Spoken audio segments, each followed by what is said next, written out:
আসেন বাপেরা নওজোয়ানেরা, এ দুদিনের মায়া জালে জড়িয়ে গিয়ে আখিরাতে ভুলে যাবেন না গো। আল্লাহ পাক আমাদেরকে পরীক্ষা নেবে, সিনার পাওয়ারটাকে মজবুত করে না। যাদের সিনার পাওয়ার ছিল আল্লাহ পাক তাদেরকে সাহায্য করেছে, এবং জালিমরা যতই জুলুম করেছে কেন, জুলুম করতে করতে জালিমরা হারিয়ে গেছে, কিন্তু তাদেরকে নওয়াতে পারে না। ইতিহাস তার প্রমাণ দিতে লেগেছে। এ যুবকেরা, তরুণেরা, বাপেরা, আমার রাসূলুল্লাহ যখন মক্কা জমিনে ন্যায়ের কথা, ইনসাফের কথা, মানবতার কথা, সত্যের কথা, গরিবের কথা, বিধবার কথা, এতিমের হকের কথা রাসূল যখন বলতে লেগেছে, তৎকালীন সময় শাসক ক্ষমতায় ছিল আবু জেহেল, উতবা, সাইবা, এরা দেখলো মুহাম্মদ কি রুকা না যায়, তাহলে মুহাম্মদ যে কথা বলছে সত্য বলছে, অসহায় গরীব মানুষগুলো সব মুহাম্মাদের দিকে চলে যাবে। আমরা গুটি কতক লোক সবার উপরে খোদা সেজে বসে আছি। আজকেও দেখুন গুটি কতক লোক খোদা সেজে বসে আছে, বাকি সব গরিব। তুমি জানো কি জানো না জানি না, আমি আমার দেশের কথা বলছি। আমার দেশের 100 কোটি মানুষ যাদের দৈনিক বা মাসিক আয় 5000-এর নিচে। কত? আজকের বাজারে বলুন 5000 টাকা মাসে ইনকাম থাকলে চলবে। এটা কত কোটি? 100 কোটি। তাহলে কোথায় দেশ ধ্বংসের দিকে না উন্নতির দিকে? ধ্বংসের দিকে। আর গুটি কতক লোক দেখুন ভারতবর্ষের যাদের টাকা এত আছে, মনে হয় সিঁড়ি করে দিলে ছাদে চলে যাবে। শুনছো তো? এ নওজোয়ানেরা, তাই ফিরাউন দেখতে লাগলো, তাই আবু জেহেল দেখতে লাগলো মুহাম্মদ রাসূলকে রুখতে হবে। যদি না রুকা যায়, মুহাম্মদ গরিবের পক্ষে কথা বলছে, মুহাম্মদ ইনসাফের পক্ষে কথা বলছে, মুহাম্মদ হকের পক্ষে কথা বলছে, মুহাম্মদ রাসূলের তিনদের হকের কথা বলে, গরিবের হকের কথা বলে, বিধবার মর্যাদার কথা বলে, মানুষের সম্মানের কথা বলে, ইনসাফের কথা বলে, ইনসানিয়াতের কথা বলে, তাহলে মানুষগুলো দলে দলে মুহাম্মদ রাসূলের দিকে চলে যাবে। আমার রাসূলুল্লাহর উপরও কত জুলুম অত্যাচার হয়েছিল। কাবার জমিনে আমার রাসূলুল্লাহকে বেইজ্জতি করা হয়েছিল, এমনকি কাবার জমিনে আমার রাসূলুল্লাহর আবু বকর সিদ্দিক দুজনের উপরে এত জুলুম হয়েছিল, দুজনই রক্তাক্ত হয়ে আল্লাহর কাবার উপরে অজ্ঞান চৈতন্য হয়ে জমিনে পড়ে যায়। এ যুবকেরা, তরুণেরা, বাপেরা, আজ যদি তুমি আমি মনে করি আরামের মধ্যে থাকবো না, বাবা কোনো কথা বলবো না, যা হচ্ছে হয়ে যাক, কোন রকম আমার তো চলে যাচ্ছে, মনে রেখে দিও কাল কিয়ামতের ময়দানে অন্যায়কারীরা তো জাহান্নামে যাবেই যাবে। তবে মন দিয়ে শোনো, অন্যায়কারীর থেকেও বড় শাস্তি পাবে তারা যারা অন্যায় দেখে চুপ করেছিল। হতে পারে সে পীর সাহেব, হতে পারে সে পীরজাদা, হতে পারে সে আব্বাস সিদ্দিকী, হতে পারে সে মুফতি মাওলানা, হতে পারে সে আলেম, হতে পারে সে ইমাম।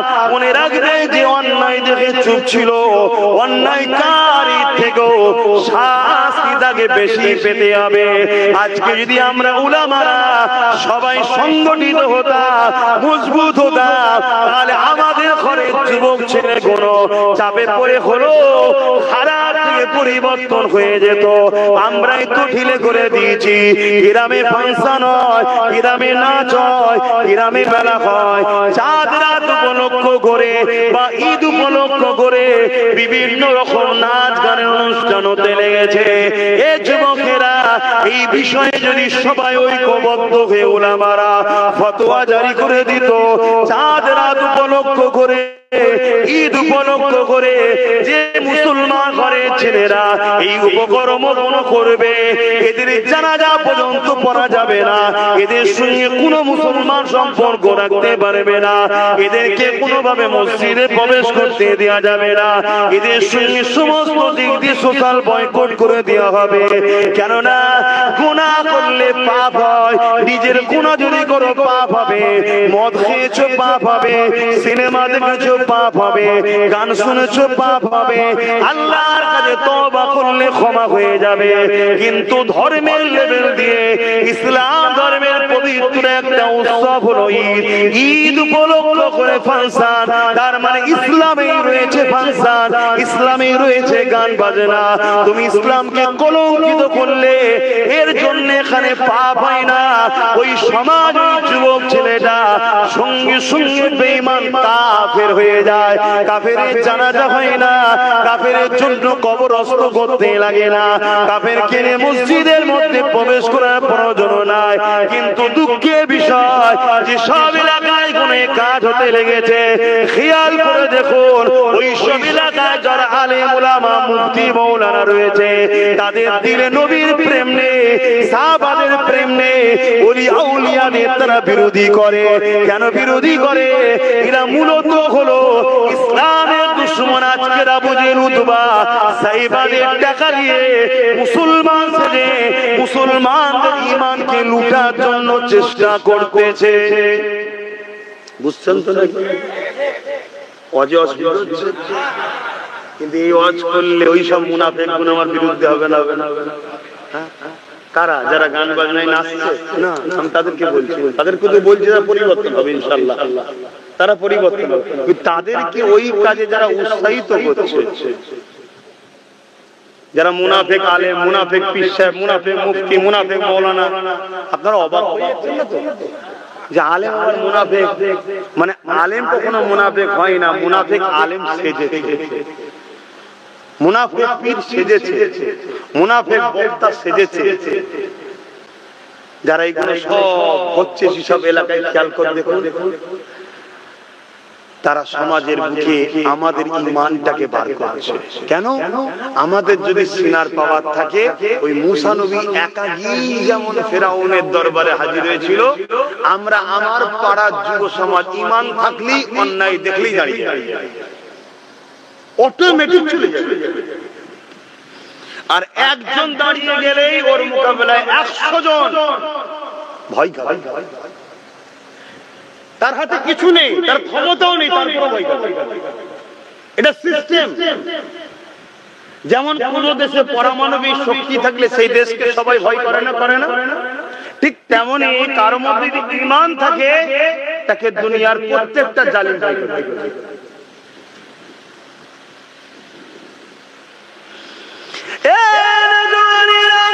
আল্লাহ বাঁচার দিয়েছে তোমাকে আমাকে, ছেড়ে কিন্তু দেয়নি। কেননা নবী আমার এই দিনের জন্য অনেক কষ্ট করেছে। আল্লাহ নবীর জীবনে এমনও দিন গেছে, নবী আমার পাহাড়ে গিয়ে মাসকে মাস গাছের পাতা ফলমূল খেয়ে জীবন ধারণ করেছে। রাত্রিরে গোপনে গোপনে মানুষের কাছে ইনসাফের বাণী দিয়েছে, ন্যায়ের বাণী দিয়েছে, সত্যের কথা বলেছে। আল্লাহ নবীর জীবনে এমনও দিন গেছে, নবী আমার সিজদায় পড়েছে, নবী পাকের পিঠের উপরে জালিমা বুঝি উতবা বাহিনীরা পচা তুম্বার পুরীকে চাপিয়ে দিয়েছে। আল্লাহ নবী মাথা তুলতে পারে না গো, সিজদায় পড়েছে, কান সুবহান রাব্বিল আলা এই তাসবিহ পড়তে লেগেছে। এ যুবকেরা এমনও দিন গেছে, আল্লাহ নবীর পিঠের উপরে এত পচা তুম্বার পুরি দিয়েছে, নবী পাক পুরো ঢাকা পড়ে গেছে, নিঃশ্বাস নিতে পারে না। আজকে সেই দিন তুমি আমি নিজে হাতে করে মিটিয়ে দেবো। মনে রাখবেন, আল্লাহ পাক ছাড় দিয়েছে, ছেড়ে দেয়নি। আল্লাহ পাকের বিচার অবশ্যই করবে। হতে পারে অভাবের দ্বারা করবে, হতে পারে জালিম শাসককে বসিয়ে করবে, হতে পারে বিমান দিয়ে করবে। কোন দিক দিয়ে আল্লাহ পরীক্ষা নেবে, কোন দিক দিয়ে সাজদা করবে, সেটা আল্লাহ পাক ভালো জানে। কিন্তু মনে রাখবেন, আল্লাহ পাক ছাড় দেয়, ছেড়ে কিন্তু কাউকে দেয়নি। নবীর বেটা কেনান কেউ ছাড়ে না। ছেড়ে দিয়েছে কথা বলে। আমি জানি কোরআনে বেটা সম্বন্ধে আল্লাহ বলেছে তোমার বেটা নয়, ওর উদ্দেশ্যটা অন্য, অত বিস্তারিত আমি যাচ্ছি না। তাকেও আল্লাহ ছাড়া কেন? আল্লাহ কখনো জুলুম করেন না আর জালিমের সাথ দেন না, এটাকে মাথার মধ্যে ঢুকিয়ে লাও। হ্যাঁ ছাড় দেন, বান্দা যদি পরিবর্তন হয়, বান্দা যদি ফিরে আসে, বান্দা যদি ফিরে আসে, কিন্তু যখন ধরবে আর কিছু করা থাকবে না।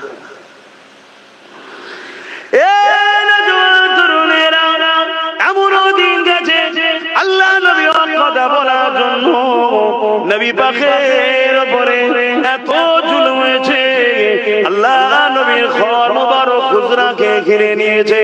কি উদ্দেশ্যে ঘিরেছে? আল্লাহ নবীকে শহীদ করে দেবে, নাউযুবিল্লাহ। কি অপরাধ আমার রাসূলুল্লাহর? না অপরাধ এটাই, আল্লাহ নবী মিথ্যাকে মিথ্যা বলেছে, সত্যকে সত্য বলেছে। আল্লাহ নবী অন্যায়ের বিরুদ্ধে বলেছে, জালিমের বিরুদ্ধে বলেছে, অন্যায়কে বন্ধ করতে বলেছে। জ্যান্ত নারীগুলোকে পুঁতে দেওয়া হতো, আল্লাহ নবী নারীদেরকে বাঁচাবার অধিকারের কথা বলেছে, এতিমের মাল দিবার কথা বলেছে, মানুষের অধিকার দিবার কথা বলেছে। মানুষগুলোকে বাজারে নিলামে তুলে বিক্রি করা হতো, আল্লাহ নবী দাসত্ব প্রথাকে বন্ধ করতে বলেছে।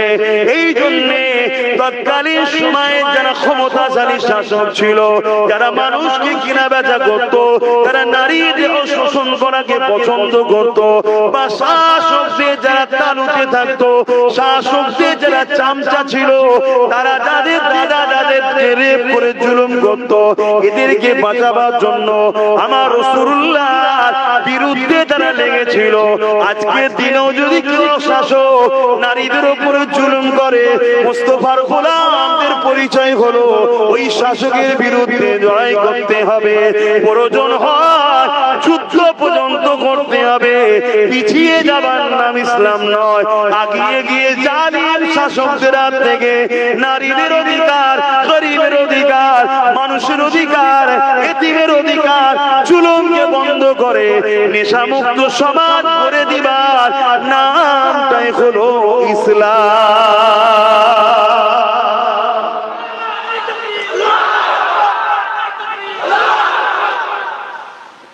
আমার কথায় অসুবিধা হচ্ছে কারণ? ইসলামের বাইরে বললে বলবেন, আমি মেনে নেব আপনারটা। আজিবিজি বলেন না ঠিক বলছেন, তাহলে আপনাকে মানতে হবে। একটা ব্যক্তি জীবনের ইবাদত আর একটা সমাজ জীবনের ইবাদত। নামাজ ব্যক্তি জীবন, ঈশান নামাজ পড়ে আমি ঘর থেকে বাইরে 15 মিনিট লাগলো, অনেক দূরে রাস্তা হয়তো নাকি 15 মিনিট লাগলো, তাও আস্তে আস্তে কেন ড্রাইভার নেই, নিজেই চালিয়ে। আপনারা ওই আশা করছি ঈশান নামাজ পড়েছে, যারা পড়েন এর জন্য কি আপনারা যারা পড়েছেন আপনাদের কোনো ক্ষতি হবে? বলুন বলুন বলুন। যারা পড়েন তার ক্ষতি, আপনাদের কোনো ক্ষতি হবে? আপনার নামাজ পড়াতে যারা পড়েনি তাদের কোনো উপকার হবে?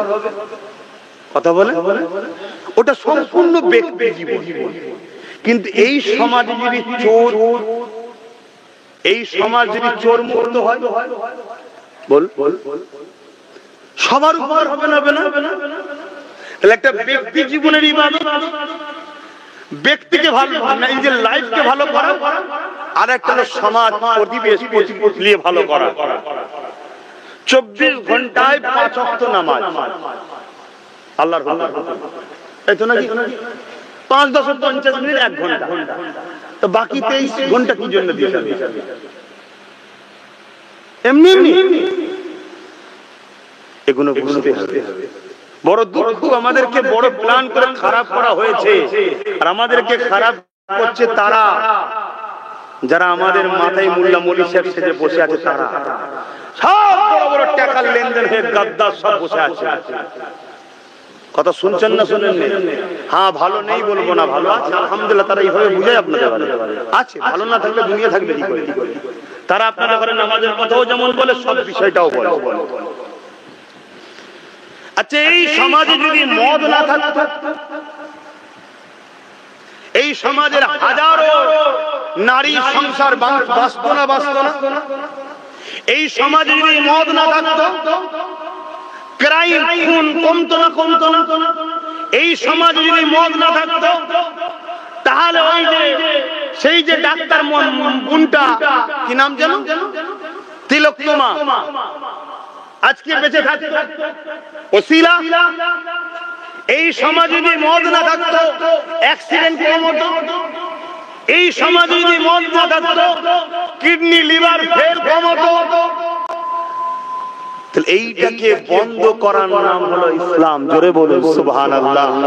আর এটাকে সমাজের বাড়ি বাড়ি যারা পৌঁছাতে চাইছে, তাদের সঙ্গে মিলে চলার নাম ইসলাম নয়। তাদেরকে উৎসাহ করা, বাহবা দেওয়া, তাদেরকে সাকসেসফুল করে আর মসজিদে গিয়ে সিজদা দিবার নাম ইসলাম। কথা মাথায় ঢুকছে না? ঢুকে। আজকে যদি এই সমাজে মদ বন্ধ থাকতো, তাহলে আমি চ্যালেঞ্জ দিয়ে বলছি, কেন্দ্রে যে সরকার বসে আছে 5 বছর পরে 100% শুধু মদ থেকে বন্ধ করতে ভোট করবে। আমরা তো সোশ্যাল মিডিয়ায় দেখছি তো রে বাবা। এ কথা বললে আবার আপনারা অসুবিধা হচ্ছে না? হুজুর রাজনীতির কথা বলছে। আমি প্রথমেই বলে দিয়েছি, রাজনীতি ইসলামের একটা পার্ট। আমার কম মাতালকে সাপোর্ট করে জাহান্নামে যাবে, এটা চুপ করে চলে যাব। ও তাহলে দালাল হুজুর নিয়ে আসবেন, দালাল বক্তা নিয়ে আসবেন, আমাকে নিয়ে এসছেন কেন? তাহলে বা আমার কথা শুনে আপনারাই বা এসছেন? আপনারা তো জানেন যে বেটা বলবে, ছেলেটা বলবে, ভাইটা বলবে, আসবেন না, শুনতেও পাবেন না। খুব যদি অসুবিধা হয় কানে তুলে দেবেন, নাই মুখে পড়ে থাকবেন। কথা বুঝে আসছে না? আরে বাস্তবটা বলছি, রাত্রিরে বাড়ি বাড়ি হাজি সাহেব মদ দিচ্ছে, বাড়ি বাড়ি হাজি সাহেব সমাজের হাজার হাজার। কি জন্য?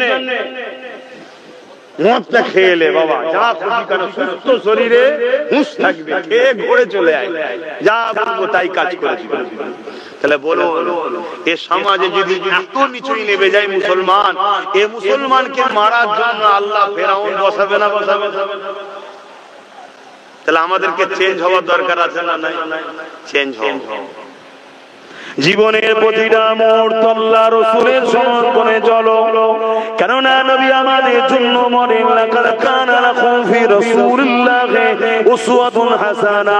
নামাজের বেলায় নবী নেবে, কারবালের বেলায় নবী নেবে না, রোজার বেলায় নবী নেবে, ব্যবসার বেলায় নবী নেবে না, হজের বেলায় নবী নেবে, সংসারের বেলায় নবী নেবে না, সমাজনীতির বেলায় নবী নেবে না।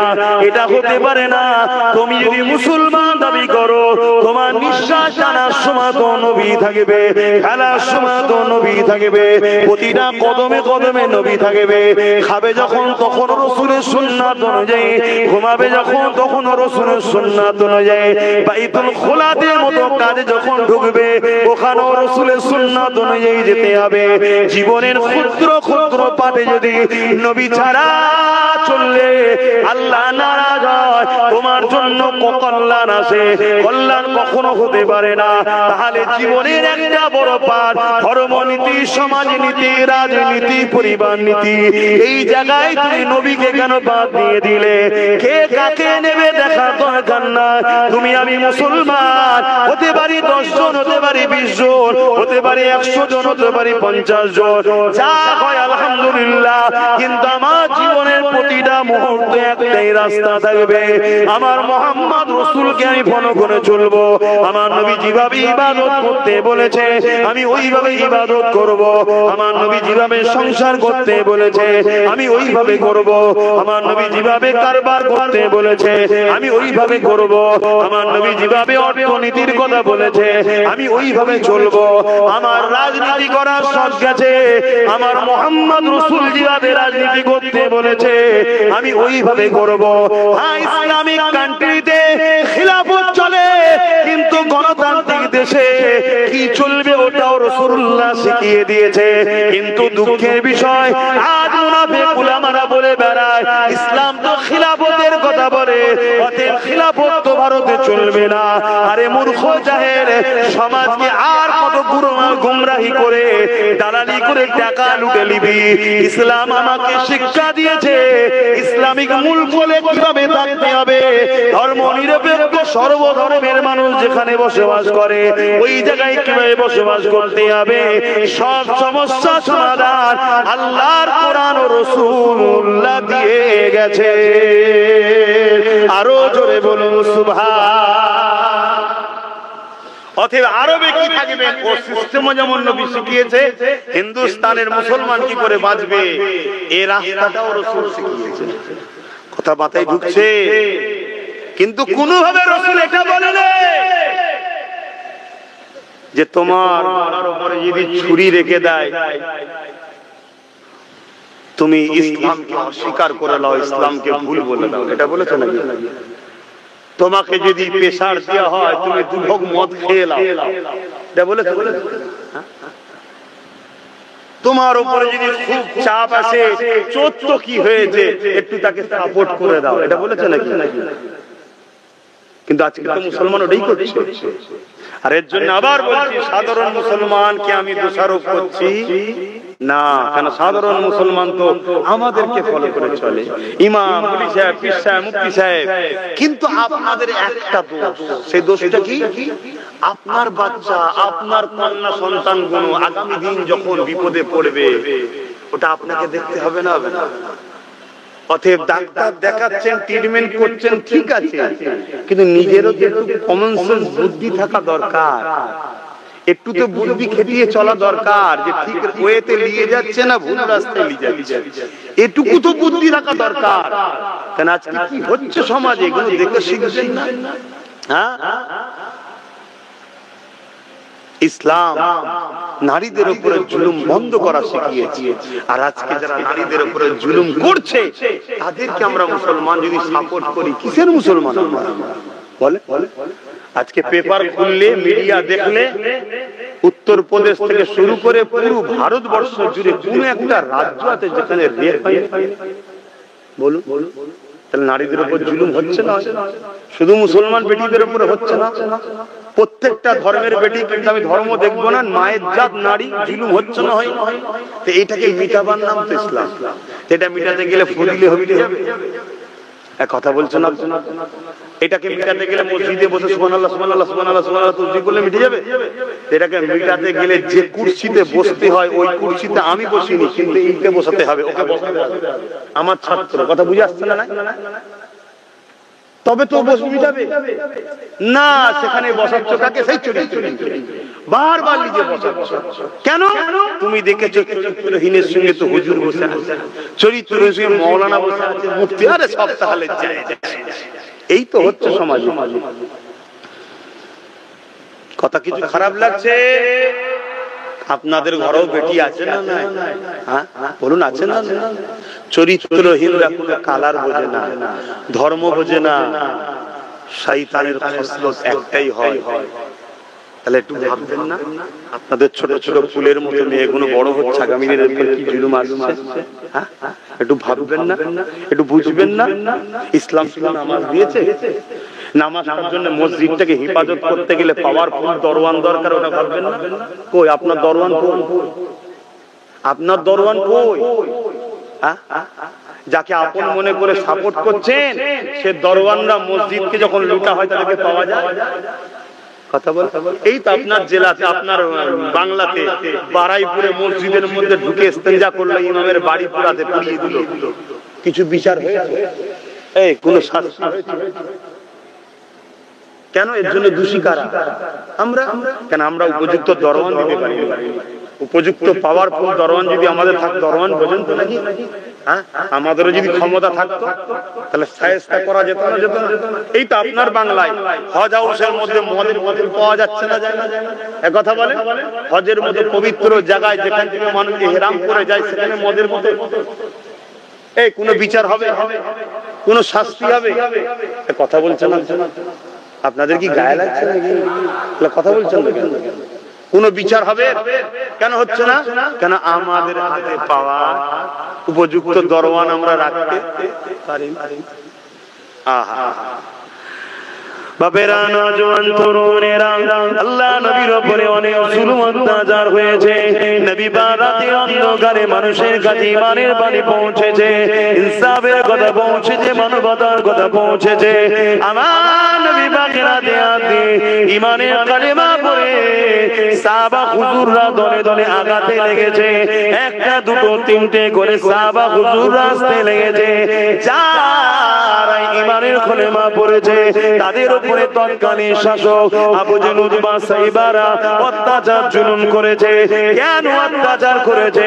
কারণ এরা মুহাম্মদ রাসূলের দিকে চলে গেছে। অসুবিধাটা কোথায়? মুহাম্মদ রাসূলের দিকে যদি চলে যায়, জুলুম যদি এদের উপরে না করি, আগামী দিন যদি আরো লোক চলে যায়, জুলুম যদি না করি, আরো লোক যদি চলে যায়, তাহলে আমাদের হাত থেকে ক্ষমতা চলে গিয়ে মুহাম্মদ রাসূলের হাতে চলে যাবে। তাহলে আমাদের দুর্নীতি বন্ধ হয়ে যাবে, আমরা যে নারীদেরকে শোষণ করছি বন্ধ হয়ে যাবে, আমরা যে গরিবের ঘরের ছেলে মেয়েকে বিভিন্ন দেশের রাজাদের কাছে বিক্রি করি, তারা লেবার হিসাবে নিয়ে গিয়ে মানুষ পুরুষ গুলোকে খাটায় আর নারী গুলোকে ভোগ করে, এখনো বন্ধ হয়ে যাবে। আমরা যে কয়েকটা গুন্ডা দিয়ে সমাজের মানুষকে কন্ট্রোল করে রেখেছে, ভিক্ষা দিয়ে তারা কোন রকম বেঁচে আছে, খাচ্ছে, আর আমাদের ওপরে কেউ কথা বলে না। এই জন্য সাহাবাদের উপরে জুলুম হতে লেগেছে। এ যুবকেরা, তরুণেরা, আজও যদি আমরা চুরির বিরুদ্ধে কথা বলি, অন্যায়ের বিরুদ্ধে কথা বলি, ওয়াকাফ আমাদের সম্পদ, এ জালিম সরকার এটা অন্যায় করছো, এরপরও যদি আমাদের উপরে জুলুম হয়, এতে চিন্তা করার কিছু নেই, এতে মন খারাপ করার কিছু নেই। মনে রাখবে সাহাবা হুজুরদের সুন্নাত পালন করা হবে। কিয়ামতের দিনে সাহাবাদের কাতারে আল্লাহর জান্নাতি হয়ে যাবে। আরো জোরে বলুন সুবহান। 100 বার কোরআন খতম করেছে কিন্তু কোরআনকে প্রেম করে না, আর একবার খতম করেছে কিন্তু প্রেম করে। 100 বার খতমকারী বেকার, ওই একবার খতমকারী কামিয়াব। শুনছেন? অতএব প্রেম যদি ধর্মের উপরে তোমার না থাকে, তুমি মন গড়া যতই নামাজ পড়ো, রোজা রাখো, দাঁড়িয়ে রাখো, হজ করো, তোমারও কামিয়াবি নাই। আজ তোমার ধর্মের উপরে প্রেম, ধর্মের উপরে ভালোবাসা করো। সেদিন সাহাবা হুজুরদের উপরে জুলুম হয়েছে না হয়নি? আমাদের উপর হতে পারে যদি আমরা হকের পক্ষে কথা বলি। কিন্তু আল্লাহ আমাদেরকে অনেক দিয়েছে। এখনো তো সময় আছে, এভাবে না থেকে এরকম হয়ে যান না। এটা ভাঙা সহজ, এটা ভাঙা সহজ নয়। কথা বুঝছেন না? বুঝলেন? এরকম না থেকে এরকম হয়ে যান।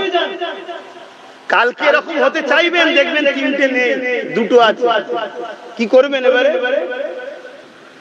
ধরুন 100 জন আছে, অসুবিধা হচ্ছে আপনাদের? কেন মুরব্বী মানুষ, তাদের শোনালো, তাই তো নাকি? পরিস্থিতি অনুযায়ী দশ করতে হবে নাকি? আজকে ধরুন 100 জন আছে, দেখি কি হয়। 10 জন মরেছে তো কি হয়েছে, 90 জন তো আছে, আবার অপেক্ষা করছে। ঠিক আছে, দেখি কি করা যায়। আবার 10 জন চলে গেছে, 80 জন তো আছে। আবার 10 জন চলে গেছে, 70 জন তো আছে। আবার 10 জন চলে গেছে, 60 জন তো আছে। আবার 10 জন, 50 জন, 50-50 হয়ে গেল। আবার 10 জন চলে গেছে, 40 তো আছি। বলো কোথায় কি হচ্ছে বুঝতে পারছেন তো? সময় থাকতে থাকতে প্রস্তুত নেন, সময় থাকতে থাকতে নিজেদের পায়ে দাঁড়ান, সময় থাকতে থাকতে কোমরটাকে মজবুত করে বাঁধুন। ওপরে চাপাবেন 10 তলা 20 তলা, ভিতটা একটু মজবুত করতে লাগে নাকি? তো সময় থাকতে থাকতে তৈরি হয়। কিছু বুঝতে পারছেন না? হ্যাঁ, যদি বুঝার হন বুঝুন, আর না বুঝার হ্যাঁ করে থাকুন। মাছি ঢুকবে বেরোবে তাও বুঝতে পারবেন না। এ সমাজে দেখা যায় রে বাবা। আল্লাহ একটা ছোট্ট উপমা দিচ্ছি, জানি না আমার কথা আপনারা কষ্ট পেচ্ছেন কিনা, কিন্তু মন দিয়ে তো সব শুনছেন। দেখেন, ছোট্ট একটা উপমা দিচ্ছি। একদল লোক বন্ধুরা মিলে পিকনিক করতে গেছে। পিকনিক করতে যাওয়া খারাপ না, কিন্তু পিকনিক করতে গিয়ে ওখানে কেউ গান বাজায়, ওই খাওয়াটাই হারাম। আর বিসমিল্লাহ বলে খেলেই মানছি। আর বিসমিল্লাহ বলে যদি না খায়, তোমার সঙ্গে শয়তান খাবে। শয়তানের জুতো খাওয়ার জন্য তোমার ভেতরে শয়তানের অস্ত্রটা ঢুকবে, সেখানেও তুমি একদিন বেঈমান হয়ে মরবে। শুনছেন তো? এ বিষয়ে আর একটা কথা বলি। একটা যুবক ছেলেকে, খুব সুন্দর তাকে দেখতে, কুমারী মেয়ে, তাকে প্রস্তাব দিয়েছে। শুনছেন তো ভাই? কিসের প্রস্তাব সব বুঝতে পেরেছে। সে বলেছে না, আমি তো রাজি না। তখন প্রস্তাব দিয়েছে, দুটো আসামি আছে, এদেরকে মেরে দাও, হত্যা করো। বলছে ও তো রাজি না। তখন বলছে না, তোমায় মেরে দেওয়া হবে। শেষ প্রস্তাব হলো, তুমি একটু তাহলে মদ খাও। মদ কত খারাপ জিনিস, দেখুন মনে পড়ে যদি বলছে। সে তখন চিন্তা করছে, জানটা তো বেঁচে যাবে, ছেলে পুলে রয়েছে, আর খাবো না। তওবা করলো, মদটা খেয়েছে। মদটা খাওয়ার পরে দুজনকে খুনও করেছে, শারীরিক রিলেশনও করেছে, সব পাপটাই করেছে। তাহলে মদ এমন একটা খারাপ জিনিস, সেটা আজকে আমাদের সমাজকে দিয়ে দিয়েছে। আমাদের ঘরের ছেলে বাইরে বাইরে কাজ করে, ছলে বলে কলে কৌশলে সব খারাপ জায়গায় নিয়ে চলে যাচ্ছে। তোমার খেয়াল নেই, তোমাকে খেলনা ধরিয়ে দিয়েছে অরিজিনালটা তোমার থেকে কানার জন্য। তুমি খেলনা নিয়েই ব্যস্ত, এদিকে তোমার মা বোনের ইজ্জত আবরু সব উল্টা হয়ে যাচ্ছে। তোমার হুঁশি না, তোমার সব শেষ করে দেওয়া হচ্ছে। আগামী দিন তুমি তোমার পেহচান দিতে পারবে না তুমি কে। তো পিকনিক করতে গেছে, যদি কেউ মনে করে আমরা বড়টা বন্ধু একটা জায়গায় গিয়ে একটু রান্না বান্না করে খাবো, গজল চলবে, কেরাত চলবে, অন্য কি চালাচ্ছে আমার দেখার দরকার নেই, তোমারটা তুমি চালাবে। কেউ যদি তার পছন্দ হয় গান জোরে চালাতে পারে, তুমি সেখানে যে সূরা রহমান চালা ফুল জোরে, কথা বুঝে আসছে? তুমি তোমার টেলে অহংকার করো, ওটাই ভালো। তোমাকে কে বলে? হ্যাঁ, আলহামদুলিল্লাহ বলো। আল্লাহ তোমাকে এমন একটা দিন দিয়েছে, যেদিন পুরো পৃথিবী যেখানে দরজা বন্ধ করে দেয়, করোনার সময় সব টেনশনে পড়ে গেছে, সেদিন তোমার দ্বীনের উজু তোমাকে বাঁচিয়েছে। জোরে বলুন সুবহানাল্লাহ, আরো চিৎকার দিয়ে বলো সুবহানাল্লাহ। আল্লাহ শুকরিয়া আদায় করো, ক্যান্সারের এখনো পর্যন্ত মেডিসিন তৈরি করতে পারে না। তোমার দ্বীন একবার রোজা তোমাকে ক্যান্সার এখনো বাঁচাচ্ছে। জোরে বলুন সুবহানাল্লাহ। তুমি গর্ব করো সেই দিনের অনুসারী হয়ে। আজকে তুমি কোথায় ঘুরছো, কাদের পিছনে ঘুরছো? তোমার সোহবতটা খারাপ জায়গায় হয়ে গেছে। তোমরা খারাপ লোকের সঙ্গে উঠা বসা করে খারাপ হয়ে যাচ্ছে। আসো আমার যুবকরা, আমাদের সঙ্গে বন্ধুত্ব করো, তোমরা আমাদের সঙ্গে বন্ধুত্ব করো। আর আমাদের লিডার এই দুনিয়ার, এদেরকে আমরা লিডার বলে মানে না। আমাদের লিডার হলো সুলতান হিন্দ, গরিবে নওয়াজ, আতায়ে রাসূল, বাদশাহে হিন্দ, আজমিরি হলো আমাদের লিডার। জোরে বলুন সুবহানাল্লাহ। আমাদের লিডার সালাউদ্দিন আইবি হলো আমাদের লিডার। আমাদের লিডার হযরতে ফারুক আজম, ওমর ফারুক হলো আমাদের লিডার। জোরে বলুন সুবহানাল্লাহ। আমরা ইনাদেরকে অনুসরণ করে চলি। তোমরা কাদেরকে অনুসরণ করো? রাত দুটোর সময় বসে কাদের খেলা দেখো, কাদেরকে নিয়ে তোমরা একদম আনন্দ করার একদম কাঁদো? হেরে গেছে কাঁদছে, জিতে গেছে যারা একদম আনন্দ করছে, কাকে দেখে দেখছো? যারা বিড়ি থাকার পরে রাত্রিরে একজনের সাথে এই রাত, আরেকজনের সাথে আরেক রাত, আরেকজনের আরেক রাত, এসব করে কাটাতে ক্যারেক্টার, তাদের সঙ্গে তোমরা হই হই করো, তাদেরকে নিয়ে তোমরা নিজেদের মডেল বা আইডল মনে করো। সব ছাড়ো যুবক, তোমার আমার মূল নেতা হলো একজনই, তিনি হলেন মুহাম্মদুর রাসূল। জোরে বলুন সুবহানাল্লাহ। চাঁদে দাগ আছে, তিনার লাইফ স্টাইলে কোনো খুঁত, কোনো মা এমন সন্তান জন্ম দেয়নি যে মুহাম্মদ রাসূলের খুঁত বার করতে পেরেছে। জোরে বলুন সুবহানাল্লাহ। কেউ গাঁজা খেয়ে, মদ খেয়ে, আর ওই মাচানে বসে মদ খেয়ে, কারো হাওয়া খেয়ে আমার রাসূলকে গাল দিচ্ছে, কোরআনকে বেইজ্জতি করছে, ও পাগলদের কথা কথা বুঝে আসছে না। ওর কি দাম আছে, ওর কি হাইসিয়ত আছে? দেখছেন না, সারা দিন ধরে নেচে কুদে হই হই করছে, আর লাস্টে মাইনে কি বলছে? কলা। কলা কলা পর্যন্ত নাকি? কলা কাকে দেয়? বাঁদর কি বাঁদর কি, বুঝতে পারছো না? এই সবই তো এদের অবস্থা। কি আছে? এই 2 বোতল মদ দিয়েছে, নিয়ে হো হই করছে মসজিদের সামনে গিয়ে চিৎকার চিল্লাচ্ছে। লাস্টে কি হলো? কি পেলি তুই? তুই কি পেয়েছিস বল না? আমি না খারাপ, তুই কি পেলি? কিচ্ছু পাই না। সেই একই। তো ওই পিকনিক করতে গেছে বন্ধুরা। পিকনিক করার পর, পিকনিক করতে যারা বা যে কোনো রান্না হয় দেখবেন প্রথম আগুন ধরে, পাত্র বসায়, তাতে কিছু পানি দেয়, পানিটা একটু গরম করলে, তাই তো না? এই পাত্র বসিয়ে দিয়ে এই বাবুর্চি পেঁয়াজ রসুন আর যা কাছে কাটতে বসেছে, একটা ব্যাঙ লাফাতে লাফাতে এসে হাঁড়িতে পড়ে গেছে। ও মন্দির শুনবেন, শিক্ষার একটা বিরাট ব্যাপার আছে। লাফিয়ে পড়ে গেছে। কলের ফ্রেশ পানি, ঠান্ডা তো নাকি? ঠান্ডা পানি। ওই পানিতে ব্যাঙ বড় খুশিতে ইমাতা উমাতা লাফালাফি হাড়ির ভেতরে ছুটোছুটি করছে, খুব খুশি। আস্তে আস্তে কি হবে ভাই? গরম হচ্ছে। যখন হালকা পানিটা গরম হয়েছে, ব্যাঙ হালকা গরম পেয়েছে, পেয়ে একটু থেমে গেছে। থেমে যে চিন্তা করছে পানিটা গরম গরম, কিন্তু বলছো আমি হয়তো লাফালাফি করেছি তাই একটু গরম হয়েছে, ওতে কি আছে, চলো আবার আনন্দ করছো। আবার একটু গরম বলছো, গরম হয়েছে তো কি হয়েছে, গায়ে তো অসুবিধা হচ্ছে না। আবার লাফালাফি করছে। এবারে তাপটা একটু দেরি হচ্ছে। তখন ব্যাঙ বুঝতে পেরেছে পানি কিন্তু আমার জন্য, বলুন, নয়। এবার চেষ্টা কি করছে? পালাবার। আপনারা নিশ্চয়ই জানেন শরীর থেকে ঘাম বেরিয়ে গেলে ক্লান্ত হয়ে ঘুমিয়ে পড়ে মানুষ, ঠিক না বেটি? গরমে হালকা হালকা হালকা হালকা গরমে ওর কিন্তু শরীরের এনার্জিটা পানি অফ করে নিয়েছে। এখন লাফাবার চেষ্টা করছে, সেই জোরে বল, ব্যাঙটা মারা গেছে। তো ব্যাঙটা মারা যাওয়ার কারণ কি? সঠিক সময়ে সঠিক ফাইসাল্লা না করার জন্য। প্রথমেই যখন গরম লেগেছিল তখনই লাভ মারার দরকার ছিল, ঠিক না? তা আমাদের দশা থেকে ব্যাঙের মতো হচ্ছে। আরে একজন দুজন মরছে তো কি হয়েছে? আনিস খান মরেছে, আমরা তো বেঁচে আছি। হালকা গরম লাগছে। তারপরে আবু সিদ্দিক মরে গেল, তারপরে জেলের মধ্যে কথা বুঝে আসছে না? আমরা ভাবছি হালকা হালকা চলে তো যাচ্ছে, অসুবিধা নেই, চলো চলো। কিন্তু আমরা ভেতরে ভেতরে ইমানের দিক দিয়ে দুর্বল হয়ে যাচ্ছি। কেন? আমাদের হারাম খাওয়ানো হচ্ছে, সরকারি ভাবে হারাম খাওয়ানো হচ্ছে। শুনছেন তো নাকি? ইফতারে ডেকে নিয়ে হারাম খাওয়ানো হচ্ছে, বিভিন্ন ভাবে খাওয়ানো হচ্ছে।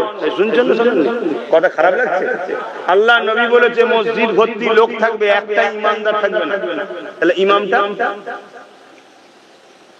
নবীর হাদিস বলছি মসজিদ ভর্তি লোক থাকবে আখিরি জামানায়, একটা ইমানদার থাকবে না। কথা কিছু মাথায় ঢুকছে? হালকা হালকা করে খাওয়ানো হচ্ছে, আর হালকা হালকা গরম লাগছে। আমরা ভাবছি সব ঠিক আছে, সব ঠিক আছে। কিন্তু একদিন মনে হবে যে এটা আমার জন্য নয়, তখন লাফাতে যাবে। আর লাফাতে, আমার কথা কিছু মাথায় ঢুকছে? এখনো সময় আছে, এখনো সময় আছে, ভেবে চিন্তে কাজ করো। বাপেরা, নওজওয়ানেরা আসেন, ফিরে আসেন। আমার নবী পাক অনেক কষ্ট করেছে দিন ইসলামের জন্য। ইসলাম আমার আপনার কাছে রেখে গেছে। ইসলামের পুরো একটা পাঠকে কেউ ক্ষতি করতে চাইবে, কেউ বন্ধ করে দিতে চাইবে, তা কখনো আমরা মেনে নিতে পারি না। মনে রাখবেন, আমার রাসূলুল্লাহ একটা ছোট্ট সুন্নাতের জন্য যদি পুরো পৃথিবীর সঙ্গে যুদ্ধ করতে হয়, তথাপি আমাদেরকে করতে হবে। রাসূলুল্লাহ সুন্নাতটাকে মিটিয়ে দেওয়া যেতে পারে না। হ্যাঁ, মানতে পারি না, হ্যাঁ চলতে পারি না, লাইফ স্টাইলে চলতে পারছি না, আলাদা কথা। কিন্তু এই সুন্নাত নিয়ে কেউ ছেড়খানি করবে, ওই সুন্নাত নিয়ে কেউ ক্রিটিসাইজ করবে, ওই সুন্নাতকে কেউ মিটিয়ে দিবার চেষ্টা করবে, আর উম্মতে মুহাম্মাদি চুপ করে থাকবে, মনে রাখবে কিয়ামতের দিনে শাফাআত পাবে না। এই নওজওয়ান তরুণেরা, উদাহরণ দিয়ে বলে যায়, দস্তরখান পিছিয়ে খাওয়া হলো রাসূলের সুন্নাত। আমরা হয়তো কন্টিনিউ পেরে উঠতে পারি না, কিন্তু সুন্নাতটাকে বিশ্বাস করে। কিন্তু কেউ যদি দস্তখান বিছিয়ে খাওয়াকে ক্রিটিসাইজ করে, এই দস্তখান বিছিয়ে খাওয়াকে কেউ যদি ছোট বড় কথা বলে, এই দস্তখান বিছিয়ে খাওয়াকে কেউ যদি ব্যান করে দিতে চায়, এর উপরে জুলুম করতে চায়, এর বিরোধী করাটা উম্মতে মুহাম্মাদের জন্য ফরজ হয়ে যাবে। কেউ যদি মনে করে একটা দস্তখান বিছানোর তো ব্যাপার, ছেড়ে দে ছেড়ে দে, না না না না, আমার রাসূলুল্লাহ সুন্নাত ছেড়ে দিবার জিনিস নয়। কেন আমার নবী পাকে কোন একটা কাজ যেটা বেকার ছিল না, সবটাই হলো মানুষ জাতির জন্য কল্যাণ। এই যুবকেরা, তরুণেরা, বাবেরা, তাহলে একটা দস্তখান ছেড়ে না দেওয়া যায়, তাহলে ইসলামের নামে চাঁদ রাত উপলক্ষ করে মেলার গেট হবে, আর এই মেলার গেটে মক্কা মদিনার ছবি হবে। তাদের বিরুদ্ধে যদি আমরা প্রতিবাদ না করি, তাদের বিরুদ্ধে যদি আমরা সংগ্রাম না করি, তাহলে কিয়ামতের দিনে তো শাস্তি হবেই হবে। আল্লাহ দুনিয়ার জমিনে জালিম শাসককে বসিয়ে তোমার আমার বিচারটাও করতে লাগবে। এখনো সময় আছে, তওবা করো, প্রতিবাদ করো, অন্যায়ের বিরুদ্ধে কথা বলো। ফায়সালা কি হবে ওটা তোমার জানার দরকার নেই, কেন ফায়সালা আসমান থেকে হয়, জমিন থেকে ফায়সালা হয় না। এই যুবকেরা শুনে রেখে দাও, একটা গাছের পাতা লড়বে, এই ফায়সালাটাও জমিনের মানুষ করে না, এই ফায়সালাটাও আল্লাহর পক্ষ থেকে হয়। তাহলে কোথায় কে বসবে? এই ফায়সালা জমিনের মানুষ করে না, এই ফায়সালা আল্লাহ করে। কিন্তু তোমাকে আমাকে হক কথা বলতে হবে, হক পথে চলতে হবে। কি লাভ, কি লুসকান, কি লাভ হবে, কি হবে, ওটা তোমার আমার ভাবার কাজ নয়। কেননা কামিয়াবি আল্লাহর কুদরতি হাতে। নিশ্চয়ই আমরা জানি হযরত ইব্রাহিম আলাইহিস সালামকে নমরুদ আগুনে ফেলে দিয়েছিল। ওই আগুন বিশাল আগুন, যে আগুনের কাছে মানুষ যেতে পারে না। কয়েক মাইল, কয়েক মিটার দূর থেকে কপি কল করে ছুঁড়ে ইব্রাহিম আলাইহিস সালামকে ওই আগুনে ফেলে দেয়া হলো। ওই আগুন বিশাল আগুন, যে আগুনের কাছে মানুষ যেতে পারে না। কিন্তু দেখা যেতে লেগেছে এমন সময় আল্লাহ পাকের একটা ছোট্ট জীব, যাকে আমরা আজনাই বলি, বিভিন্ন ভাষায় ডাকা হয়, সে কিনা মুখে করে পানি নিয়েছে, ওই আগুনে ফেলতে লেগেছে। ভেবে দেখুন তো দেখি, বিশাল আগুন যেখানে মানুষ যেতে পারছে না, ওই আজনাইয়ের মুখের পানিতে কি আগুনটা নিভাবে? বলুন, নিভাবে? কখনোই কি সম্ভব? আর অপর দিকে গিরগিটি, চেনেন তো নাকি? গিরগিটি চেনেন? গিরগিটিকে চিনতে গেলে আজকের নেতাদের দিকে তাকাবেন, তাহলে বুঝে যাবে। রাত্রিরে শুয়েছিলেন, সুবহার সময় অমুক অমুক দলে ছিল, সকালে উঠে শুনলেন অমুক দলে চলে গেছে। একে বলা হয় গিরগিটি। এই পূর্ব মেদিনীপুরে দেখছেন, কিছুদিন আগে চিল্লে ছিল, আমাদের সঙ্গে, আমার সাথে নয়, অনেকের সঙ্গে বসে ইফতার করেছিল না, এখন গিরগিটি চেঞ্জ হয়ে গেছে। এই রকম যারা সমাজে রং পাল্টায়, গিরগিটি বলে একটা পশু আছে যে সর্বসময় রং পাল্টায়। তো এই গিরগিটি ফু দিচ্ছিল, শুনছেন? কেন ফু দিচ্ছে? আগুনটা আরো বাড়ে। আচ্ছা বলুন তো, বিশাল আগুন, সেখানে গিরগিটিকে, মানে এই গ্রামটার মতো বড় এলাকা নিয়ে আগুন চলছে, বোঝাবার জন্য বলছি। এই বিশাল, আমি নিজের চোখে দেখেছি, বিশাল এলাকা, একটা গ্রাম, এত বিশাল এলাকায় আগুন জ্বলছে। এখানে গিরগিটি ফু দিলে আগুন বাড়বে এমন কোন প্রয়োজন আছে? ওর ফুঁয়েতেই বা কি দাম? আর আজনায় কি করছে? পানি দিচ্ছে। এই বিশাল আগুনকে আজনায় এই চোষে করে পানি দিলে বন্ধ হবে ভাই? কিন্তু আল্লাহ ফেরেশতাদের বলল, দেখো আমার দুটোই আমার মখলুক, দুটোই সৃষ্টি কার? কিন্তু গিরগিটি আমার বন্ধু ইব্রাহিমের বিরুদ্ধে দাঁড়ালো, আর আজনায় আমার বন্ধু ইব্রাহিমের পক্ষে দাঁড়ালো। তো আমি কিয়ামত পর্যন্ত আজনাইকে মারা হারাম করে দিলাম। জোরে বলুন সুবহানাল্লাহ। শুনছেন? কেন পক্ষে দাঁড়িয়েছে, এটাই প্রমাণ। অর্থাৎ তুমি আমি যদি গরিবের পক্ষে দাঁড়াই, হকের পক্ষে দাঁড়াই, মানবতার পক্ষে দাঁড়াই, ইনসাফের, হয়তো তোমার আমার দ্বারাই কিছুই হলো না, পক্ষে ছিলাম, এটাই আল্লাহ খুশি হয়ে তোমার আমার জন্য জাহান্নামের আগুনকে হারাম করতে পারে। জোরে বলুন সুবহানাল্লাহ। আর তুমি হয়তো কোমর বেঁধে চেষ্টা করলে হয়তো তোমার দ্বারাতেও জালিম কামিয়াবি হলো না, কিন্তু তারপরেও তুমি জালিমের সাথে থাকার জন্য জালিমের সাথেই তোমার হাসর নাসর জাহান্নাম হবে। কথা কিছু বুঝে? অনেকে বলবেন কি করব, আরে কি করব তখন মানা যায় যখন কোনো উপায় থাকে না। যেমন আমরা উযু করি, পানি না থাকলে কি করি? জোরে বল।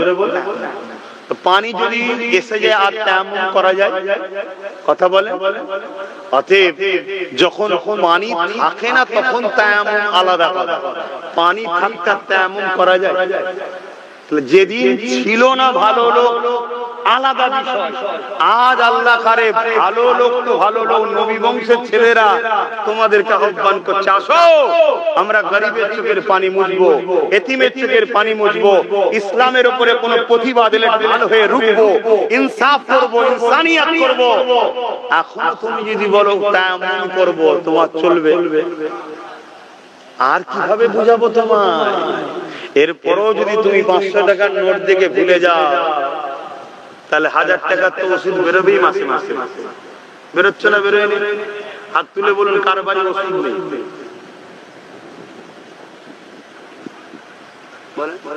আমার তো প্রায় বাড়িতে ওষুধের দোকান আছে। কি হয়েছে না? কেন এগুলো হচ্ছে? কেন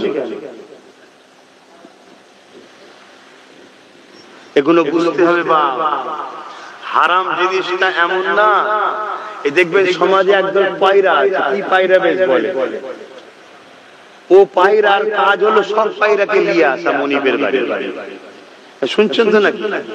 তা হারামের 500,000 যদি ঢোকে, ও বাকি সব বার করে নিয়ে যাবে।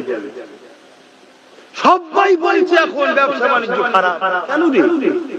ব্যবসা বাণিজ্য খারাপ হচ্ছে কি কথা? ফিরি ফিরি মাসে টাকা পেতিস, আগে পেতিস, ব্যবসা তো ভালো হওয়ার কথা।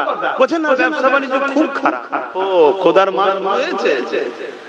এখনো সময় আছে, এখনো সময় আছে, পরিবর্তন হও, তওবা করো, পরিবর্তন হও।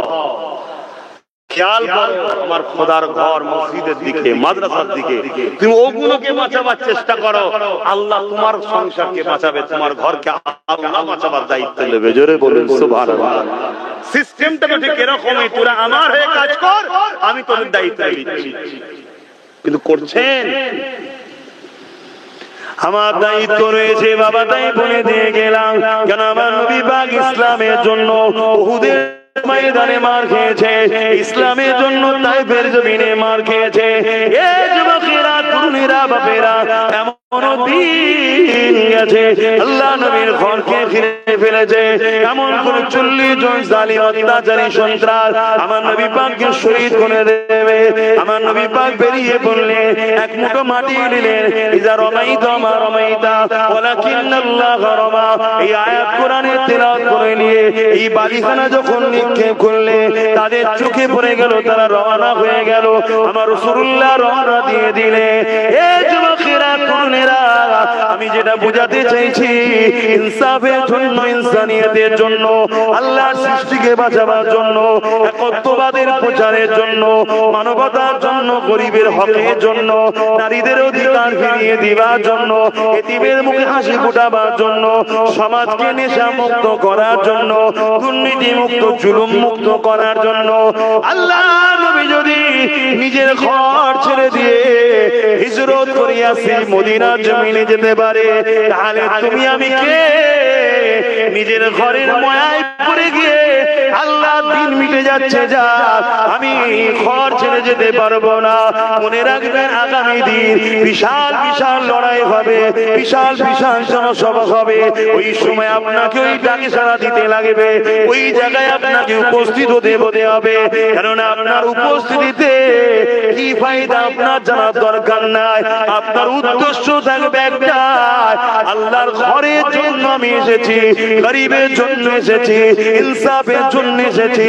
আমার আশায় কল্যাণ কতটা হবে এটা আমি জানি না, কিন্তু আল্লাহ তোমায় সাক্ষী রাখলাম, আমি জালিমদের ডাকে সাড়া দিই না, আমি নায়ের ডাকে সাড়া দিই। কি যাওয়া দরকার আছে? বলুন বলুন বলুন। আগামী দিন আবার রাজপথে নামবো আমি, এই ওয়াকফ নিয়ে আন্দোলন করব। কথা বুঝে আসছে না? কেন মসজিদ ভাঙতে রুখতে হবে, ঠিক না বেটি? তাতে প্রয়োজনে যা হয় হবে, কি আছে? তোরও হাত আছে, আমারও হাত আছে, তোর কাছে হয়তো একটু দামি কিছু আছে, কত মারতে পারিস দেখবো, কি নাবা দরকার আছে না?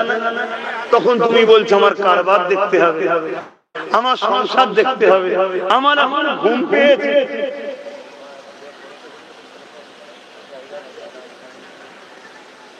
বসতে বললে কেন? আর সময় না, 11:10 বাবা।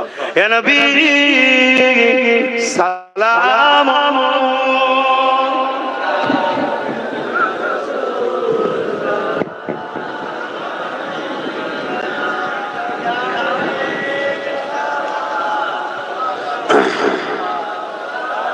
একটু সরে সরে আসে, সবাই সরে সরে আসে। দাঁড়িয়ে সালাম দেন তো আপনারা? হ্যাঁ, এটা ইমানের খোরাক। এটা কিসের খোরাক? ইমানের খোরাক। দাঁড়ানোটা আদবের সঙ্গে সম্পর্ক, আমার নবীর আদবে আমরা দাঁড়াই, ঠিক না বেটি? হ্যাঁ, এটা ইমানের সঙ্গে সম্পর্ক। আজকে সমাজে একদল মানুষ দাঁড়াতে নিষেধ করে, যারা দাঁড়াতে নিষেধ করে অবশ্যই তারা বাতিল ফেরকা, শুনছেন? কিন্তু কেউ যদি না দাঁড়ায়, বসে সালাম দেয়, তাকে আমি বাতিল বলতে পারি না। কেন পারি না? কেন এখানে প্রেম নিজের নিজের রুচির উপরে হয়। কে কিভাবে প্রেম করবে তার ব্যাপার, ঠিক না বেটি? কে কিভাবে আদব করবে তার ব্যাপার। কিন্তু আমার এই আদব প্রেমকে কেউ যদি নিষেধ করে, ফতোয়াবাজি করে, অবশ্যই সে গোমরাহির দিকে আছে। কেননা বাবুল আদব কিতাবুল কিয়াম, নবী পাককে সাহাবা হুজুররা দাঁড়িয়ে দাঁড়িয়ে সালাম দিতেন। জোরে বলুন সুবহানাল্লাহ। এগুলো বাব জানতে হবে, বুঝতে হবে। আখিরি জামানা খুব সাবধান, খুব সাবধান, তাই বলে যাচ্ছি। তো যে কথা বলছিলাম, আগামী দিন ওয়াকফের জন্য, দিন ইসলামের জন্য, গরিব মুসলিম সহ প্রত্যেকটা ধর্মের অসহায় গরিব মানুষের জন্য আগামী দিন বিভিন্ন জায়গায় প্রতিবাদ সভা হবে। আপনারা খবর পেলে যাওয়া দরকার আছে না? কথা বলুন। একটু কাজ নষ্ট হবে, একটু খরচ করে যেতে হবে। কেন? গাড়ি পাঠানোর ব্যাপার ট্যাপার নেই। গাড়ি পাঠানোর ব্যাপার মানেই জানবেন পিছনে অন্য কোন জালিমদের হাত আছে। কথা বুঝে আসছে না? হারামের পয়সা পাঠাচ্ছে না, গাড়ি বাড়ি পাঠানোর ব্যাপার নেই। আমার ধর্ম আপনার ধর্ম, নিজের ধর্ম নিজেকে কষ্ট করে করতে হবে না? হবে না? যারা আমাকে ভালোবাসেন, আমি তাদেরকে একটা কথা বলবো, যেখানে সেখানে ছুটে চলে যাবে না। কেন? যারাই ইসলামের উপরে জুলুম করছে, মিডিয়াকেও এক অংশকে তারাই কিন্তু কিনে রেখেছে। মনে আছে সেই এনআরসি এনপিআর এর সময় তারাই সেজিয়ে লোক না বলো লুঙ্গি বাহিনী, টুপি বাহিনী বলছিল না? কিভাবে ফাঁসালো? তো এরাই ওয়াকফের বিরুদ্ধে জোর করে বিল করবে, আপনারা রাস্তায় না পাবেন। এরাই আবার লোক ফিট করে দিয়ে অন্যায় করিয়ে আবার আপনাদের ঘরে ফাঁসাবে। তাহলে কি আন্দোলন বন্ধ? না, বন্ধ হবে না। তাহলে ডাকার মতো ডাকতে হবে, ডাকনে ওলাটাকে দেখে যেতে হবে। কথা মাথায় ঢুকছে না? ঢুকে কেন? অনেক জায়গায় বিগত দিনে আমি দেখেছি ওয়াকফ বাঁচাও আন্দোলন হচ্ছে। কি আন্দোলন হচ্ছে? ওয়াকফ বাঁচাও আন্দোলন। কথা ভালো না খারাপ ভাই? কিন্তু ওই আন্দোলনের স্টেজে দেখি যারা বক্তব্য দিচ্ছে তাদের মধ্যে অনেকে আবার হারাম করে ওয়াকফ ছেড়ে বসে আছে। শুনছেন না? এই চিটিংবাজ দেখে শুনে যাওয়া দরকার আছে না? নাকি আমার আব্বা বোনের কি কষ্ট হচ্ছে নাকি? আমি কড়া কড়া কথা বলছি, আপনাদের খারাপ লাগছে না? কি করব বাপ, ক্যান্সার হয়ে গেছে তো এখানে আর হালকা ওষুধ দিলে হন, কেমো মারতে হচ্ছে। তাতে চুল থাকবে কি দাঁত থাকবে দেখতে গেলে হবে না, জানটা তো কমসে কম বাঁচুক। তাই একটু বলছি, আব্বারা কষ্ট নিচ্ছেন না তো? আহা, খুব সাবধান। ওয়াকফ ঘিরে খেচ্ছে, সমস্যা নেই, হারাম করে বললে গায়ে গায়ে গায়ে কত বড় বড়। তো এরকম অনেক রং পিলিকবাজি চলবে আগামী দিন। এই সুযোগে দেখবেন নতুন নতুন সব অনেক রকম পলিসি চলবে। তাই আমাকে যারা ভালোবাসেন আমি ওপেন বলে গেলাম, যেখানে সেখানে পা দিয়ে ফেলবেন না, যেখানে সেখানে চলে যাবেন না। হ্যাঁ, যারা দিল থেকে বিগত দিনও সত্যিকারের আন্দোলন করেছে, আগামী দিনও করলে তাদেরকে আমার সাপোর্ট থাকবে, অসুবিধা নাই।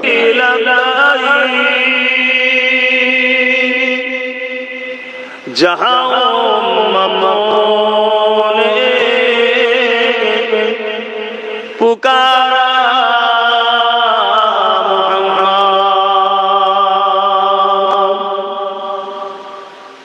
सदाए महशुर में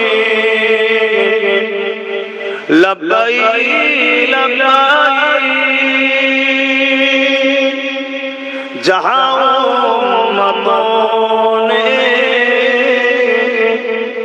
पुकारा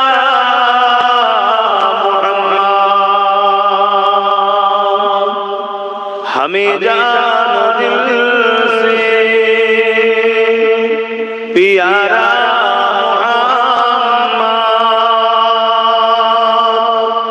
मोहम्मद के गम है हमारा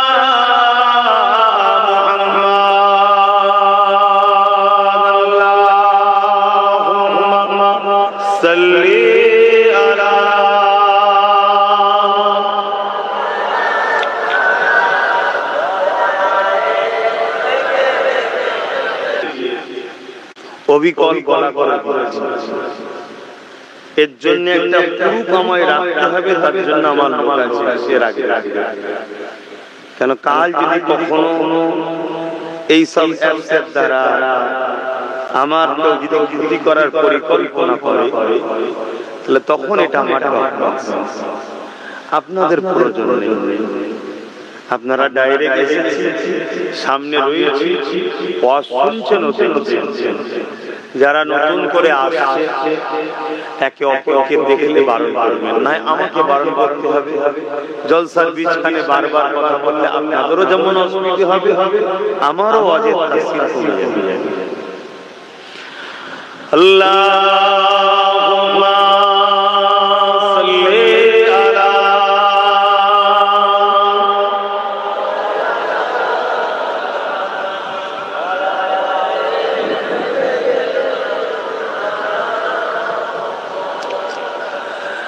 मेरे आँखों की पुतली में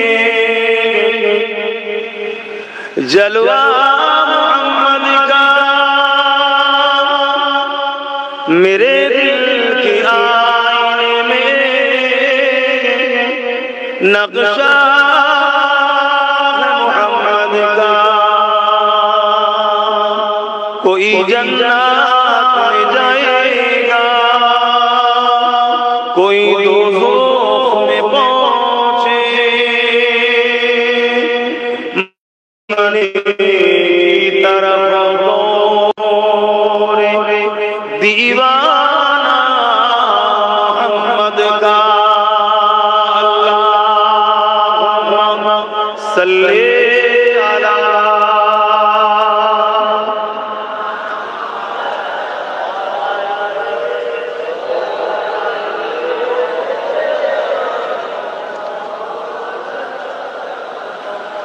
कलमे ला इलाहा इल्लल्लाह ला इलाहा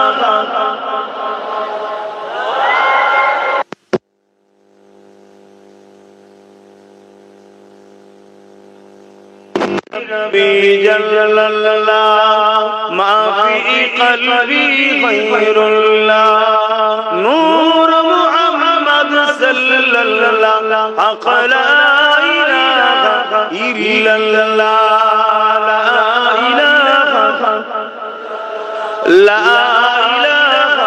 इल्लल्लाह ला इलाहा इल्लल्लाह मुहम्मदुर रसूलुल्लाह ला इलाहा इल्लल्लाह ला इलाहा इल्लल्लाह লা ইলাহা ইল্লাল্লাহ, লা ইলাহা ইল্লাল্লাহ, মুহাম্মাদুর রাসূলুল্লাহ। আল্লাহুম্মা সাল্লি আলা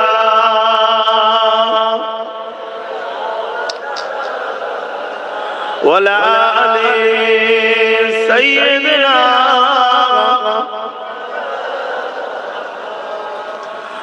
وقال الله تعالى في كلام المسيح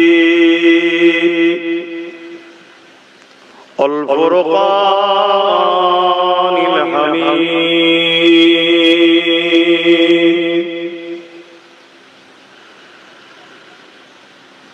وما خلقت الجن والإنس إلا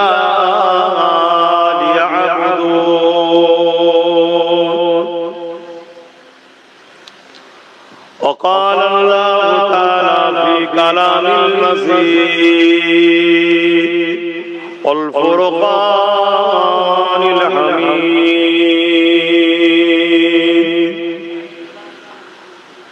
لقد كان لكم في رسول الله أسوة حسنة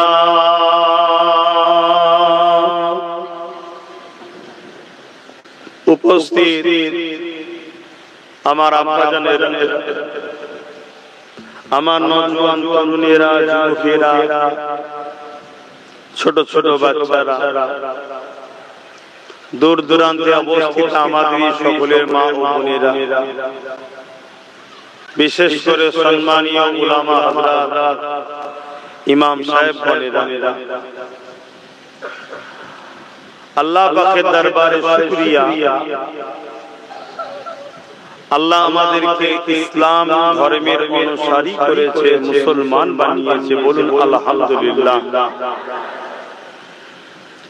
আরো শুকরিয়া আদায় করি আল্লাহ আমাদেরকে আখরি নবী, নূর নবী, হায়াতুন নবী, রহমতের নবী, দয়ার নবী, উম্মত উম্মতি করেছে, তাই বলি আলহামদুলিল্লাহ। ইসলাম আজ আমাদের কাছে বড় পরীক্ষিত হয়ে গেছে। আমরা নিজেরাই ইসলামকে বড় ছোট করে দিয়েছি। ইসলাম কোন মানুষের মত নয়। অনেকের ধারণা ইসলামের বয়স ১,৫০০ বছরের। যেমন আজকে আমার দেশের কিছু গদি মিডিয়াতেও একদল লোক ডিবেটে বসে বক্তব্য দেয় ইসলাম তো ১,৫০০ বছরের। অনেকে বলে আমরা এত বছর, কাটটা কত বছর আমার দেখার দরকার নেই, বিরোধীরও দরকার নেই, ইন্টারেস্টই নাই সেটা নিয়ে। তবে ইসলামের বিষয় এটা চরম একটা মিথ্যা কথা প্রচার করা হচ্ছে। এ বিষয়ে আজকে প্রতিটা উলামা, প্রতিটা ইমাম, প্রতিটা মুফতি, প্রতিটা বক্তা, প্রতিটা পীরের উচিত এ বিষয়ে সমাজকে সজাগ করা। না হয় হিটলারের একটা কথা আছে, মিথ্যা এত বড় যতক্ষণ না সেটাকে লোকে সত্য মনে করবে।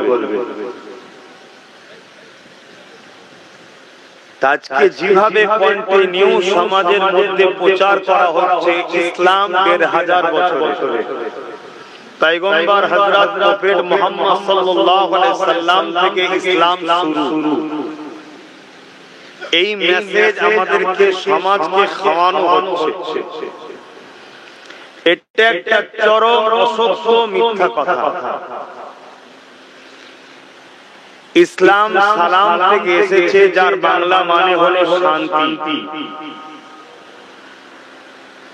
এক কথাই বলতে পারি মহান সৃষ্টিকর্তার উপরে নিজেকে উৎসর্গ করে দিয়ে এনার কুদরতি কদমে মাথা ঝুঁকিয়ে দেওয়া, শান্তি পাবার আশায়। ইসলামের প্রথম কথা হলো লা ইলাহা ইল্লাল্লাহ। এই কথাটা যে পয়গম্বরের দ্বারা মানুষকে প্রচার করা হয়েছে সাথে সাথে সেই পয়গম্বরের কলেমা পড়তে হবে। যেমন লা ইলাহা ইল্লাল্লাহ মুসা কালিমাতুল্লাহ, লা ইলাহা ইল্লাল্লাহ ইব্রাহিম খলিলুল্লাহ, লা ইলাহা ইল্লাল্লাহ ঈসা রূহুল্লাহ, লা ইলাহা ইল্লাল্লাহ ইসমাঈল জাবিউল্লাহ। প্রত্যেকটা মেসেঞ্জার যখন এসেছে এই লা ইলাহা ইল্লাল্লাহর সাথে সেই মেসেঞ্জারের উপরও ঈমান আনতে হবে, তিনাকে সত্যবাদী বলে মানতে হবে, রাসূল বলে নবী বলে মানতে হবে। তাই ইসলামের প্রথম কথা হলো লা ইলাহা ইল্লাল্লাহ। মনে রাখবেন এই পৃথিবীতে, এই পৃথিবী নামক গ্রহটাকে সৃষ্টিকর্তা তৈরি করেছেন মানুষ জাতির পরীক্ষা সেন্টার বা হল হিসাবে। আমরা যে কোনো সাকসেসফুলের আগে একটা পরীক্ষা দিতে হয়, কি দিতে হয়?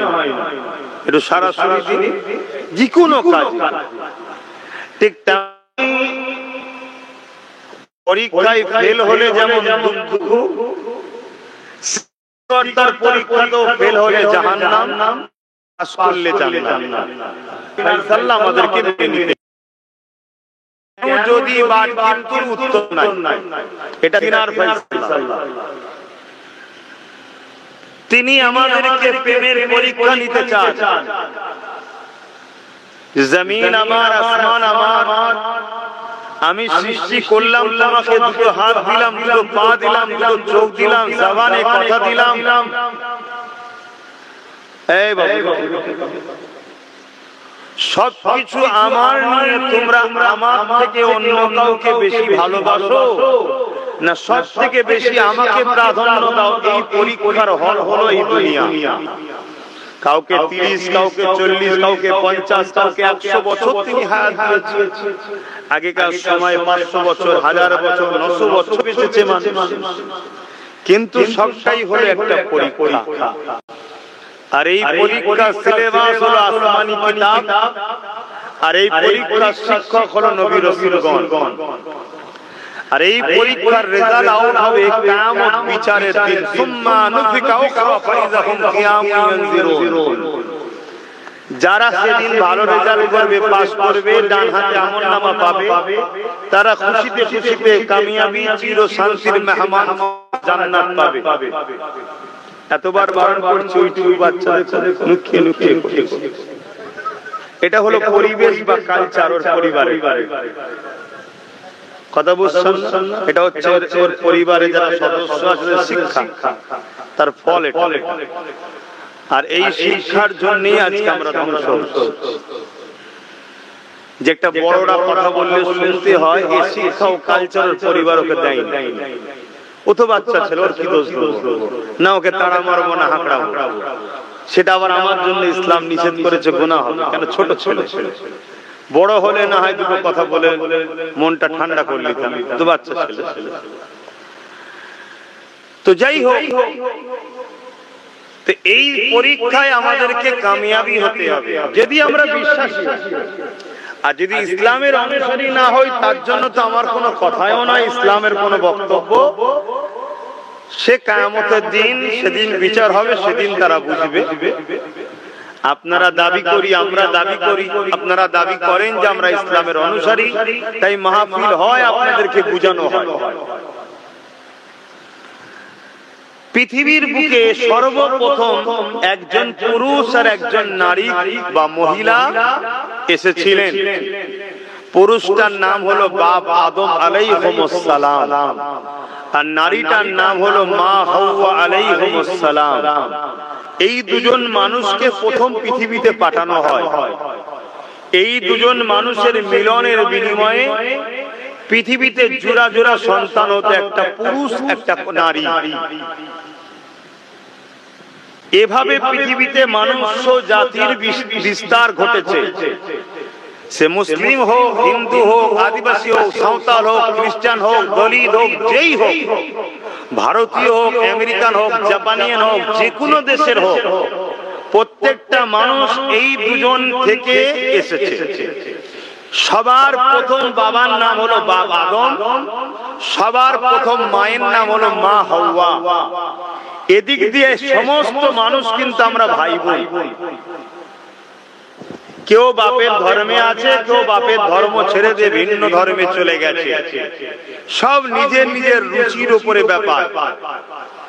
কিন্তু বাপ আদম আর মা হাওয়া তিনাদের ধর্ম কি ছিল? বাপ আদম সাক্ষী দিয়েছিলেন লা ইলাহা ইল্লাল্লাহ, বলুন সুবহানাল্লাহ।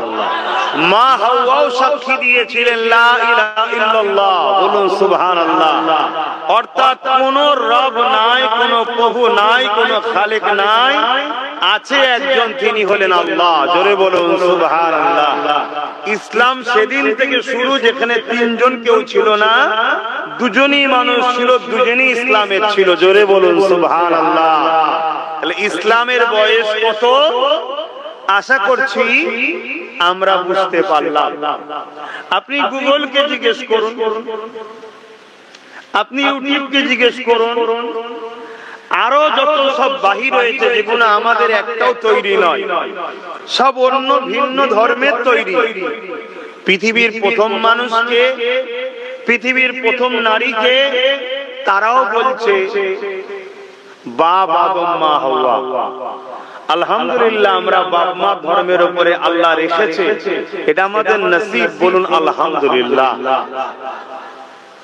কিন্তু ইসলামকে কুক্ষিগত করে দেওয়া হয়েছে। ইসলাম একটা জীবন ব্যবস্থা গড়ার পথ। আপনার শুরু থেকে শেষ দুনিয়া ও আখিরাতের কল্যাণের রাস্তার নাম হলো ইসলাম। মহান সৃষ্টিকর্তা কালামুল্লাহ শরীফের মধ্যে বলছেন, ইন্না দীনা ইনদাল্লাহিল ইসলাম, অবশ্যই আমি রব আল্লাহ, আমার মনোনীত পছন্দনীয় ধর্মের নাম হলো ইসলাম। জোরে বলুন সুবহানাল্লাহ। সেই ধর্মে আল্লাহ আমাদেরকে পাঠিয়েছে, খুঁজে নিতে হয়নি, ওই ঘরে জন্ম হয়েছি। এজন্য আমরা খুশি না বেজার? একটু খুশিয়ে বলি আলহামদুলিল্লাহ। কিন্তু দুঃখের বিষয়, দুনিয়ার রং তামাশাতে জড়িয়ে গিয়ে আমরা ইসলাম ছেড়ে দিয়ে ইসলাম বিরোধী কর্মকাণ্ডের মধ্যে বেশি জড়িয়ে গেছি। আমাদের 24 ঘন্টা যদি খাতা কলম নিয়ে বসি, আমরা যদি ইসলামের দুটো কাজ করি, 98টা কাজ 24 ঘন্টার মধ্যে ইসলামের বিরোধী কাজ আমরা করে থাকি। এজন্য আজ আমাদের এত পতন, এজন্য আমাদের এত ধ্বংস, এজন্য আজকে আমাদের উপরে এত জুলুম, এত লাঞ্ছিত, এত অপমানিত, এত পদদলিত। আল্লাহর পক্ষ থেকে কোনো সাহায্য আমরা পাচ্ছি না। তারপরও আমাদের দায়িত্ব আপনাদেরকে বুঝাবার। আসুন, সময় এখনো আছে, পরিবর্তন হতে হবে। বেশক আল্লাহ পাক তিনি জিনাকে কোন দুর্বল কখনো স্পর্শ করতে পারে না, কোন কমজোর স্পর্শ করতে পারে না। আল্লাহ তো তিনি যিনি ফিরাউনের মতো জালিমকে নীল নদে ডুবিয়ে ডুবিয়ে মেরেছে। আল্লাহ তো তিনি পুরো পৃথিবীর রাজা ছিলেন নমরুদ, তাকে একটা সামান্য ঘোড়া মশা দিয়ে মেরেছে। আল্লাহ তো তিনি হিটলারের মতো, চিঙ্গিস খানের মতো, নমরুদের মতো, আবু জেহেলের মতো পৃথিবী বিখ্যাত বিখ্যাত সন্ত্রাসগুলোকে আমার আল্লাহ সামান্য সামান্য মখলুক দিয়ে মেরেছে।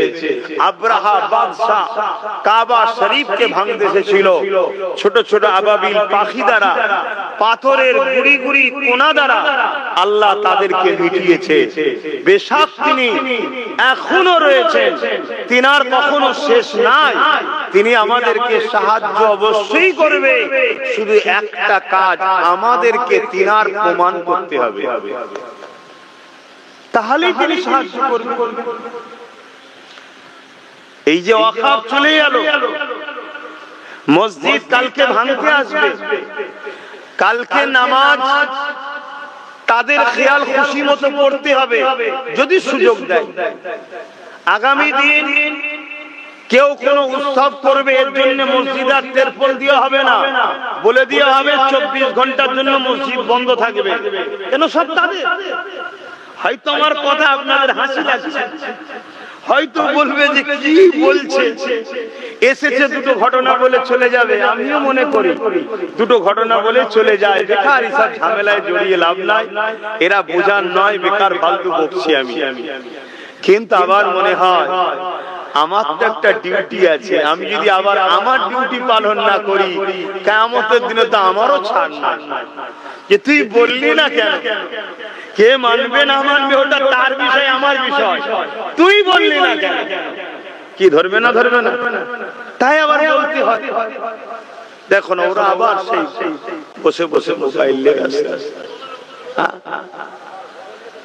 তোমরা প্রতিপক্ষ নিয়ে এসেছো, তোমরা খেয়াল করে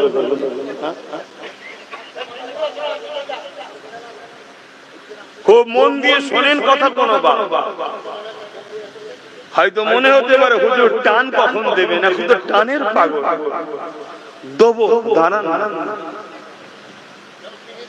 কিন্তু আগে মৌলিক বিষয়গুলো আপনারা বুঝেন।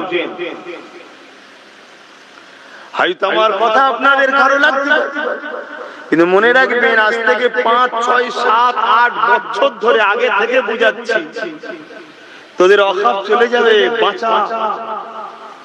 তোদের মসজিদ চলে যাবে, বাঁচা। কবরস্থানে কবর দিতে পারবি না, পুরাতে হবে, বাঁচা। খুলুন না ক্যাসেট আমার, 6-7 বছরে সব তো রয়েছে, বিয়ে সার্চ করবেন, সব পাবেন। 4 বছর, 5 বছর, 7 বছর আগেকার কথাও পাবেন। মসজিদের সামনে যাবেন, লাঠিতে দাঁড়িয়ে থাকবে, AK-47 দাঁড়িয়ে থাকবে।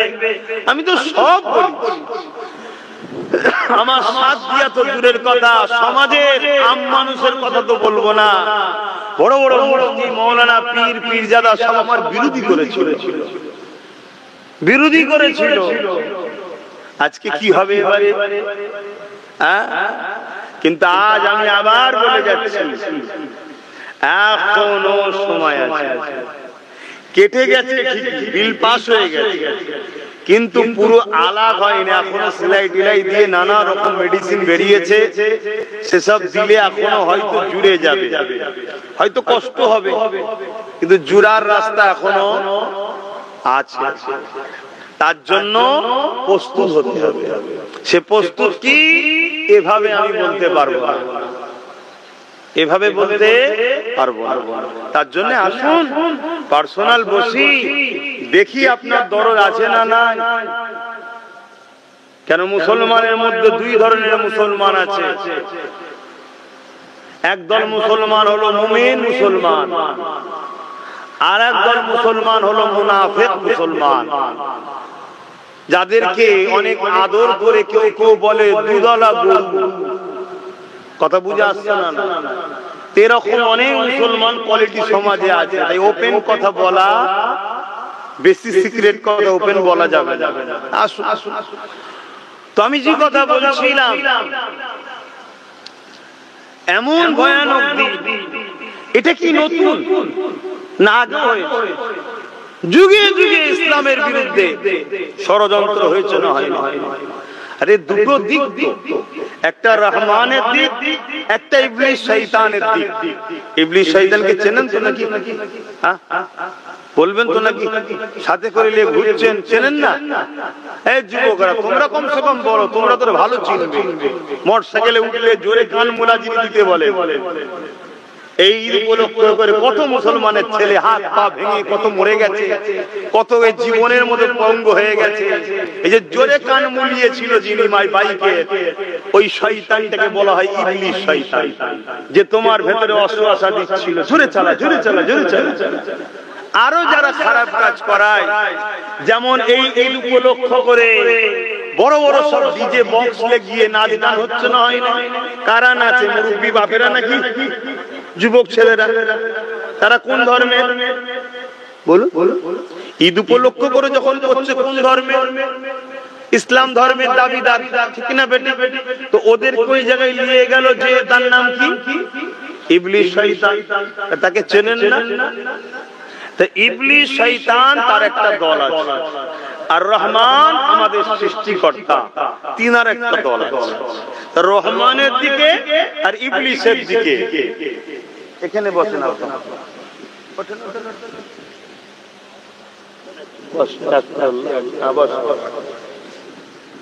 দুটো দিক আছে, আর এই দুটো দিকে যুগে যুগে লড়াই হয়েছে।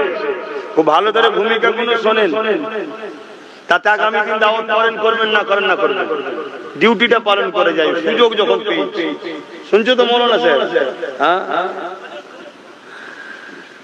তো দুটো সাইড যুগে যুগে হয়েছে। বাপ আদম আলাইহিস সালামের ছেলে ছেলে লাগিয়েছে, ভাই ভাই খুন করিয়ে দিয়েছে। পৃথিবী বিখ্যাত ফেরাউন ইবলিস শয়তানের দিকে ছিল, ক্ষমতার জোরে রাজ পাওয়ার, সিয়াসত, রাজনীতি। এখন নবিয়ানা মেম্বারের রাজনীতির কথা বললে আমার মুসলিম সমাজের একদল লোকের অসুবিধা হয় না, হয় না?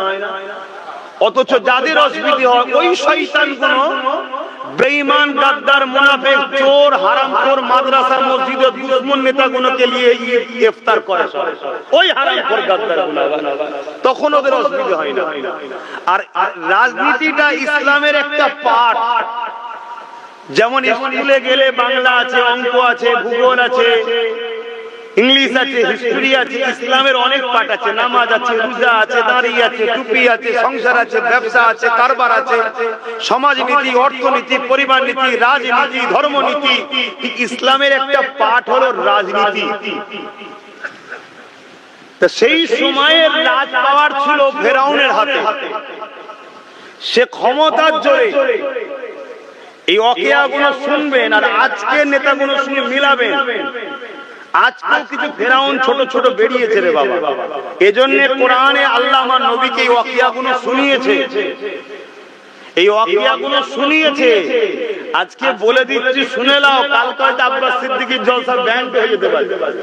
আমার তো ভয় হচ্ছে ব্যান্ড হবে, কিন্তু আমি ব্যান্ড হলে সবথেকে বেশি খুশি আমি হব।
سيدنا والعالي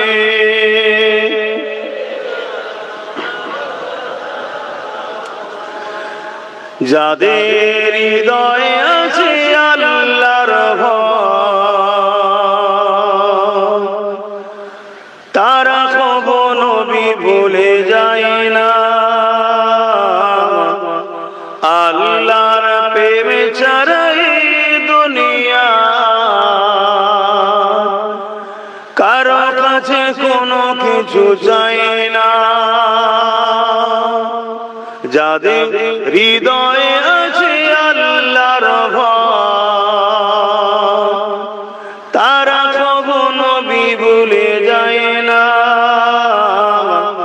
আল্লাহ প্রেমে ছাড়াই দুনিয়া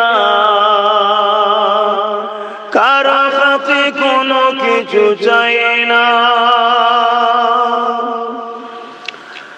রাতের আঁধারে যারা সিজদাতের দু চোখের আঁসুতে নদী যেন রাতের আঁধারে যারা সিজদাতের দু চোখের আঁসুতে নদী যেন ছলনার গাছানে যত আসো ছলনার গাছানে যত আসো পিছনে ফিরো তাকায় না যাদের হৃদয়ে আছে আল্লাহর ভয় তারা সব নবী ভুলে যায় না। আল্লাহুম্মা সাল্লি আলা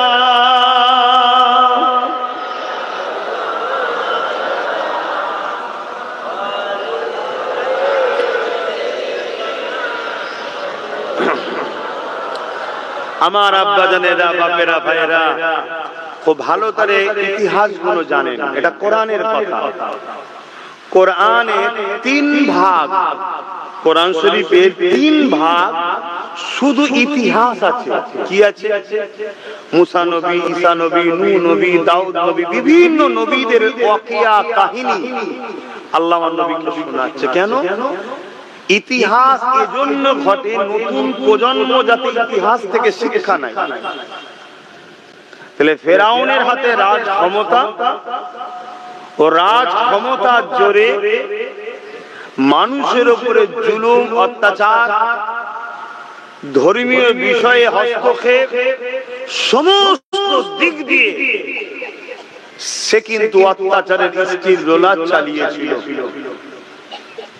আল্লাহ এই মনুষ্য জাতিগুলোকে বাঁচাবার জন্য হযরতে মুসা আলাইহিস সালামকে পাঠালেন। আমি আজকে ওয়াকিয়া শোনাবো না, আমি শুধু মূল জায়গাটা বুঝাবো। মুসা নবী আসলেন, আল্লাহর কাছে দোয়া চাইলেন, আল্লাহ আপনি ফেরাউনের বিরুদ্ধে ব্যবস্থা নেন। আল্লাহ কোরআনে তার দলিলও দিলেন, ঘোষণা দিলেন যে মুসা তোমার দোয়া কবুল করলাম, আমি ফেরাউনের ব্যবস্থা করব। মুসা নবী খুশি, উম্মতকে শোনালেন, উম্মতও খুশি। 1 বছর যায়, ফেরাউনের অত্যাচার বেড়েই চলেছে। 2 বছর যায়, অত্যাচার বেড়েই চলেছে। 3 বছর যায়, 4 বছর যায়, 5 বছর যায়, 10 বছর যায়, অত্যাচার বেড়েই চলেছে। 20 বছর, 30 বছর, 40 বছর কেটে গেল। 40 বছর পর আল্লাহ ফেরাউনকে মিটিয়ে দিল। বলুন সুবহানাল্লাহ। আমি কি বুঝাচ্ছি? আল্লাহ যেখানে ঘোষণাও দিল আমি ফেরাউনকে মিটাবো, কিন্তু কবে মিটাবে এর জন্য মুসা নবী তাড়াহুড়ো করে না, ধৈর্য হারাও হয় না। আর আজকে আমরা 2-10টা লোক এক জায়গায় হব, চলো অন্যায়ের বিরুদ্ধে লড়াই করব, কালকে যদি একটু চাপ পড়ে 3 দিনের দিনে সব পালিয়ে যাচ্ছে। ধৈর্য নেই। এত সহজে ইনকিলাব আসে না, এত সহজে অন্যায় মিটিয়ে সমাজে নাই প্রতিষ্ঠিত হয়নি। এক আল্লাহ আমাদেরকে পরীক্ষা নেবে, জালিমদের দ্বারা, বিমারের দ্বারা, অভাবের দ্বারা, বিভিন্ন ভাবে আল্লাহ পরীক্ষা নেবে। মহব্বত করো বলো, তা আমার জন্য যদি জান দিতে হয় পিছপা হচ্ছে কেন? জান তেমনি নেব। মহব্বত করো বলো, আমার মসজিদের উপরে যখন আঘাত হয়েছিল তখন লড়াই করুনি কেন? অথচ বেঈমান কাফের গাদ্দার নেতাদের জন্য তোমরা মুসলমানই সব থেকে বেশি লড়াই করেছো যুগ যুগ ধরে। সত্য না মিথ্যা? সব জায়গায় সব কথা বেঈমান কাফের কথা বলছো করেছে। তা আমি আল্লাহ, আমাকে তোমরা আমার জন্য কি করলে বলে? আল্লাহ তো পরীক্ষা নেবে। তা আল্লাহই তো ফেরাউনকে বানিয়েছে, আল্লাহই তো ফেরাউনকে রাজ ক্ষমতা দিয়েছে, আর মুসা নবীর উম্মতদের পরীক্ষা চলছে। 40 বছর পর আল্লাহর আযাব এলো, ফেরাউন ধ্বংস হয়ে গেল, পৃথিবীর বুকে সন্ত্রাস মিটে গেল, মানুষ শান্তিতে আরাম করল। এই 40 বছরে কম করে 6 লক্ষর উপরে নিরীহ মানুষ মারা গেল। কথা শুনছেন? তাহলে আমরা সেই কমপ্লিট, সেই মজবুতের সঙ্গে আমরা কি আছি? আমরা তো দুর্বল। তো এইভাবে নমরুদ এলো, নমরুদ অত্যাচার করেছে, আবু জেহেল, উতবা, সাইবা যুগে যুগে অত্যাচার হয়েছে। কিন্তু একটা বিষয়, সেদিন ইমানদারদের কাছে একটা পাওয়ার ছিল মুসলমানের কাছে, যে পাওয়ারের কাছে পৃথিবীর সব শক্তি, ফেরাউন হোক, নমরুদ হোক, আবু জেহেল হোক, সবাই মাথা নত করতে বাধ্য হয়েছে। ওই পাওয়ারটা কিন্তু আজ আমাদের হয় নাই বা দুর্বল। ওই পাওয়ারটার নাম হলো সিনার পাওয়ার। কি পাওয়ার? সিনার পাওয়ার, যাকে বলা হয় ঈমান। ঈমান। পৃথিবীতে কয়েকটা পাওয়ার আছে, ম্যান পাওয়ার, মানি পাওয়ার, মাসুল পাওয়ার বা অস্ত্র পাওয়ার বা ম্যান্ডেট পাওয়ার, রাজ পাওয়ার। কিন্তু এই সব কিছু পাওয়ারের উপরে একটা পাওয়ার আছে, যে পাওয়ারটার নাম হলো ঈমানের পাওয়ার। জোরে বলুন সুবহানাল্লাহ। যেটা সিনার পাওয়ার। আজকে আমাদের সিনারও পাওয়ার নেই। আর এই সিনার পাওয়ারকে কিন্তু আজকের ফেরাউনরাই বড় প্ল্যান করে বার করেছে। কিভাবে বার করেছে? আল্লাহ নবীর একটা হাদিসকে সামনে রেখে নবী পাক বলেছেন, আমার উম্মত দাবিদারদের মধ্যে ৭৩টা দল হবে, ৭২ জাহান্নামী হবে, একটি দল জান্নাতি হবে। কটা দল হবে মোট? ৭৩। বনি ইসরাইলের কটা দল হয়েছিল? ৭২। একটা দল বাড়বে উম্মতে মুহাম্মাদীর, ৭৩টা দল হবে, ৭২টা যাবে জাহান্নামে, একটি দল হবে জান্নাতে। ৭২ দলে নামাজ থাকবে না? থাকবে না? থাকবে। দাড়ি থাকবে, টুপি থাকবে, হজ থাকবে, যাকাত থাকবে, কোরআন তেলাওয়াত থাকবে, আলেম থাকবে, মুফতি থাকবে, বক্তা থাকবে। সব থাকার পরও ৭২টা দল জাহান্নামে যাবে। কারণ কি? তাদের সিনার পাওয়ার থাকবে না। তার মানে ঈমান। আর এই কথাটাকে নিয়ে আজকের ফেরাউন যারা আমাদেরকে দুর্বল করার জন্য কোটি কোটি টাকা দিয়ে মাদ্রাসা বানাচ্ছে, যে মাদ্রাসায় সিনার পাওয়ারকে দুর্বল করা হচ্ছে। মাদ্রাসা দাড়ি দেয়া হচ্ছে, নামাজ দেয়া হচ্ছে, রোজা দেয়া হচ্ছে, হজ দেয়া হচ্ছে, দান খায়রাত দেয়া হচ্ছে, সব শেখানো হচ্ছে, শুধু সিনার পাওয়ারটা বার করে নেওয়া হচ্ছে। সিনার পাওয়ারটা বাড়বে কিসে? সিনার পাওয়ারটা কি? সিনার পাওয়ারটা মন দিয়ে শোনেন। সিনার পাওয়ারটা হচ্ছে যা দিলে নবী মুহাম্মদ সাল্লাল্লাহু আলাইহি সাল্লামের প্রেম ও আদর নিজের জানের থেকে বেশি আছে, তার মধ্যে ঈমান আছে। অর্থাৎ তার মধ্যে সিনার পাওয়ার আছে। দেখছেন না আমি বলছি কেমন করে? এভাবে বলতে পারে কেউ? কথা বুঝছেন না? বোঝেন না? আমি যে কথা বলতে যাওয়ার পরে মাইক চলে গেল। হ্যাঁ, আরে যদি বন্ধ হয়ে যায়, কেউ না বাঁচুক, আমি বেঁচে যাবো তো। কেন আসবো, হক কথা বলবো না, খাবো, আল্লাহ ধরবে কিয়ামতের দিনে। আর সুযোগ নেই, বলতে পারি না, ছাড় আছে, ঠিক না? কিন্তু আজকে হক কথা বললে সব থেকে বেশি আমার বিরোধী যারা হচ্ছে, তারা আমাদেরই কওমের এই ৭২ মুনাফিক মুসলমান, তারাই তো আমার দুশমন তৈরি হচ্ছে। তাই আমাদের দিলে নবীর প্রেম বাড়াতে হবে। মুসা আলাইহিস সালামকে আল্লাহ বলেছিলেন, মুসা যাও, নমরুদ বড্ড বাড়াবাড়ি করছে, ফেরাউন, ওর কাছে যাও। মুসা আলাইহিস সালাম বললেন, আল্লাহ, ফেরাউন হাতে রাজ ক্ষমতায় যুবক, এই এদিকে দেখো, তুমি মোবাইলের দিকে চেয়ে আছো কেন? তুমি জলসায় বসে মোবাইলের দিকে তাকিয়ে আছো কেন? আচ্ছা ঠিক আছে, তুমি করুনি তো মোবাইল দেখছো কেন? এদিকে আমার সাথে কথা বলো। তুমি যখন কিছুই করোনি তো মোবাইলের দিকে তাকিয়ে আছো কেন? তোমার দিকে তোমার মন যাচ্ছে, কি যাবে না? যাবে না? ডিস্টার্ব হচ্ছে।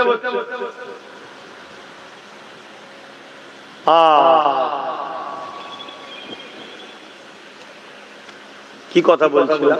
হ্যাঁ, মুসা আলাইহিস সালামকে আল্লাহ বললেন, যাও ফেরাউনের কাছে যাও, বড্ড বাড়াবাড়ি করছে, বলো ও যেন অন্যায় করা বন্ধ করে। মুসা নবী বলছেন, আল্লাহ আপনি হুকুম করছেন, আমি যাব। আমি আর আমার ভাই হারুন ছাড়া তো কেউ নাই। আর ফেরাউনের হাতে রাজ ক্ষমতা, মিলিটারি আছে, পুলিশ আছে, সৈন্য আছে, যে ভাষাগুলো আপনারা বুঝবেন সব দিকে। আপনি যেতে বলছেন আমি যাব, তবে আপনার কাছে আমি দোয়া চাই আপনি আমার সিনাতে পাওয়ার দেন। জোরে বলুন সুবহানাল্লাহ, আরো জোরে বলুন। মিলিটারি থাকো, পুলিশ থাকো, ফোর্স থাকো, যাই থাকো, অন্যায় যত বড় সুপ্রিম পাওয়ার হোক না কেন, সিনার পাওয়ার যদি থাকে সেখানে গিয়ে কামিয়াবি হওয়া যায়। এটা মুসা নবী তাই দোয়া করছে, আল্লাহ আমায় সিনাতে পাওয়ার দেন। জোরে বলুন সুবহানাল্লাহ। আর এটাও শুনে রেখে দেন, আমরা শুধু নবীর উম্মত নয়, সমস্ত নবীরাই হলেন আমার নবীর উম্মত। জোরে বলুন সুবহানাল্লাহ। এবং সমস্ত নবীরা হলেন আশিকের রাসূল ছিলেন। জোরে বলুন সুবহানাল্লাহ। সব নবীরা আমার নবীর প্রেমিক ছিলেন। আর প্রেম আদবটা হলো সিনার পাওয়ার, এটা মাথার মধ্যে রেখে দেন। দাড়ি দেয়া হচ্ছে, টুপি দেয়া হচ্ছে, মাদ্রাসাগুলোতে দেখুন শিক্ষা দেয়া হচ্ছে, ছোট্ট ছোট্ট বাচ্চাগুলোর অন্তর থেকে নবীর প্রেমকে বার করে নেওয়া হচ্ছে। নবীর প্রেম যদি না থাকে, কেমন প্যারালাইসিস রোগী যেমন হাতও তুলতে পারে না, চেয়ে চেয়ে রয়ে যায়, কুমায় যারা চলে যায়, ওই মুসলমান হলো কুমায় যাওয়া মুসলমান হয়ে যাবে। যার দিলে নবীর প্রেম, দুটো হাত আছে, দুটো চোখ আছে, দুটো পা আছে, যদি জানটা না থাকে শরীরের দাম আছে। অতএব মুসলমান, তোমার নামাজ আছে, রোজা আছে, হজ আছে, যাকাত আছে, যা কিছু আছে সব আছে, যদি মুহাম্মদ রাসূল না থাকে তোমার কিচ্ছু দাম নাই। আর সেই রাসূলকে বার করে নেওয়া হচ্ছে। আর নবী বেরিয়ে গেছে বলেই আজকে কিন্তু আমরা অন্যায় দেখার পরও আমাদের দিল পিছন থেকে টানছে, কি করে কি করব বলেন, কি করে পারবো বলেন। ওদের হাতে সব, ওদের মিলিটারি, ওদের পুলিশ, ওদের সরকার, ওদের কোর্ট, ওদের জজ, ওদের সব, ওদের সব মনের মধ্যে হয় না? এই মনের মধ্যেই বাসাটা আসছে একটাই কারণে, আমাদের ঈমান দুর্বল হয়ে গেছে। আমি ঈমান চলে গেছে বলবো না, নাউজুবিল্লাহ। আল্লাহ করে আপনারা নবীকে ভালোবাসেন, সেভাবে না বাসতে পারলেও বেঈমান বলতে পারবো না, আপনারা ভালো ঘরের ছেলে, কিন্তু আগামী দিনে ঈমান রাখা বড় মুশকিল হয়ে যাচ্ছে। কেননা রাসূলুল্লাহর হাদিস, অন্যায় দেখলে হাত দিয়ে রাখো, না হয় মুখ দিয়ে প্রতিবাদ করো, না হয় অন্তর থেকে ঘৃণা করো। আমরা মুখ দিয়ে হাত দিয়ে রুখতে পারছি না, মুখ দিয়ে প্রতিবাদও করতে পারছি না, কমসে কম অন্তর থেকে ঘৃণা করতে পারতো বলুন, ওটাও তো করতে পারছি না। করতে পারে বলুন, কি করা যাবে? মিলে জুলে চলতে হবে। অনেকে আবার শিখাই মন্দের ভালো, শিখাই না, শিখাই একটা খুব বিশ্বাস কথা বুঝে আসছে। কারো কাপড়ে যদি পিশাব লেগে যায়, সে কি মদ দিয়ে ধুয়ে পাক করবে? হ্যাঁ, এই পাক হবে? কথা বলছো না? আপনাদের অসুবিধা হয় বলুন, তাহলে আমি ছোট করে দিচ্ছি। লেগেছে কাপড়ে পিশাব, এখন মদ দিয়েছে দিচ্ছে, পাক হবে? কেন পিশাবটাও যেমন হারাম, মদটাও তো। মন্দের ভালো আবার কি? কথা বুঝে আসছে না? এসব হলো দালালি কথা। আর মধ্যে একদিন হবে, ছোট যখন অন্যায় গাছটা বেড়েছিল, ছোট, আপনাদের এলাকায় দেখবেন মাঠে চাষ করে অনেকে, ছোট ছোট আগাছা বেরোয়, ঠিক না? যখনই বেরিয়ে সঙ্গে সঙ্গে নিড়িয়ে দেয়, মানে তুলে ফেলে দেয়। ওটা যখন জঙ্গল হয়ে যায় তখন করে নাকি? যখনই পাপ দেখবেন সমাজে, সঙ্গে সঙ্গে তাকে টিপে ধরা দরকার ছিল। তাহলে আজ থেকে যখন প্রথম শুরু করেছিলাম, তখন থেকে সবাই মিলে যদি আমার সাথ দিয়ে টিপে ধরতো, তাহলে আজকে পাপ কিন্তু এত দূর উঠতে। কিন্তু এখনো রিস্ক আমি রাজি আছি, সবার আগে দাঁড়াবো, কিন্তু দাঁড়াতে তো হবে পিছনে, নাকি? হ্যাঁ, বাবেরা নওজওয়ানেরা মন দিয়ে শোনেন, হযরতে মুসা আলাইহিস সালাম চলে গেলেন ফেরাউনের দরবারে, রাজ দরবারে পৌঁছে গেছে। ফেরাউনের সামনে গিয়ে বলতে লেগেছে, ফেরাউন রে, তুমি জুলুম বড্ড বাড়াবাড়ি করতে লেগেছো, তোমার জুলুমের সীমানা অতিক্রম হতে লেগেছে। এ ফেরাউন, আল্লাহকে ভয় করো, আযাব আসার আগে তুমি পরিবর্তন হয়ে যাও। তাহলে আজকে তো আমাদেরও বলা দরকার, ক্ষমতার। আজও সমাজের বুকে অনেক লোকেরা রাজ ক্ষমতার জোরে ফেরাউনের মতো সীমানা লঙ্ঘন করতে চাইছে। এ আজকের ফেরাউনেরা শুধরে যাও, পরিবর্তন হয়ে যাও, আল্লাহর আযাব আসার আগে শুধরে যাও। না হয় কয়েকদিন আগে মায়ানমারকে লড়িয়ে দিয়েছে, কাল তোমাকে লড়াতে আল্লাহর দেরি লাগবে না। বলা দরকার না বাবা, বলবো না, জেল হয়ে যাবে। এত যে তকদিরে থাকে হবে। আমার ছোট ভাই জেলে গেছিল জানেন তো? আমি যাই, ও চলে গেছে। সবচেয়ে বেশি বলি আমি, ঠিক না বেটি? ও চলে গেছে, আমি যাই। তোমার ওর কপালে ছিল, গেছে, ঠিক না বেটি? কাল আমারও কপালে আছে না নেই আমি জানি। যদি থাকি তোমরা সবাই মিলে বাঁধি দেবে। তো জেলের ভয়ে তুমি আল্লাহ থেকে দূরে সরে যে বলছে ভালোবাসি, জেলের ভয়ে নবীর দিন ছেড়ে দিয়ে বসে বলছে ভালোবাসি, একে কি বলা হয়? মুমিন। তোমরা তো আম মানুষ, তোমাদের ভয় খাওয়াটা তো স্বাভাবিক। এখন মলি সাহেব, ইমাম সাহেব, পীর সাহেব সব সাহেব ভয়ে কুকড়ে গেছে। না না না না না না, দরকার নেই, দরকার নেই, দরকার নেই। একদিন কিন্তু সব বেটা কথা বলবে, সেদিন দেখবে সব চোখে ধোঁ, আর কিছু কথা বলো লাভ কথা বলে, তখন বেরিয়ে চলে গেলে তখন কথা বলবে কেন? তখন তো নিজের পাতে আর দেখছে আমার পথে নেই, তখন দেখবে সব কথা বলবে। আর নিজের পাত তো ভর্তি, বিড়াল ডিঙাতে পারছে না, এত নিয়েছে পাতে। খাবি কি করবে এতটা? লিয়ে তো নিয়েছি, এখন পরের কথা পরে।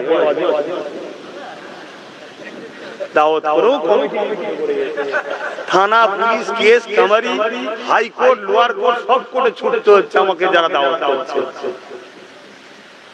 কথা বুঝছেন না? কিছু করার নেই, আমার রেটও বেশি, তারপরেও দেখছি বলছে তাই যাবো। তাহলে এটা আল্লাহর পক্ষ থেকেই হচ্ছে নাকি? তাহলে আল্লাহর পক্ষই যখন সব হয়, তাহলে আমি মানুষের উপর নির্ভর করবো কেন? আমি তো নির্ভর করবো আল্লাহর উপরে। হ্যাঁ, আমি যদি কিছু অন্যায় কথা বলি বলুন, ভুল কথা বলি বলুন, কারোর উপরে জুলুম করছি বলুন, কাউকে মিথ্যা কথা বলছি বলুন, যা শাস্তি দেবেন মেনে নেব। আর সত্য বলাতে যদি পুরো দুনিয়া আজকে বেজার হয়, পুরো দুনিয়া বেজার হোক, বেজার সত্যই বলা হবে। জোরে বলুন সুবহানাল্লাহ। সত্যকে কখনো পৃথিবীকে খুশি করার জন্য চেপে দেওয়া যায় না। পুরো পৃথিবী বেজার হয়, হোক বেজার, সত্য সত্য।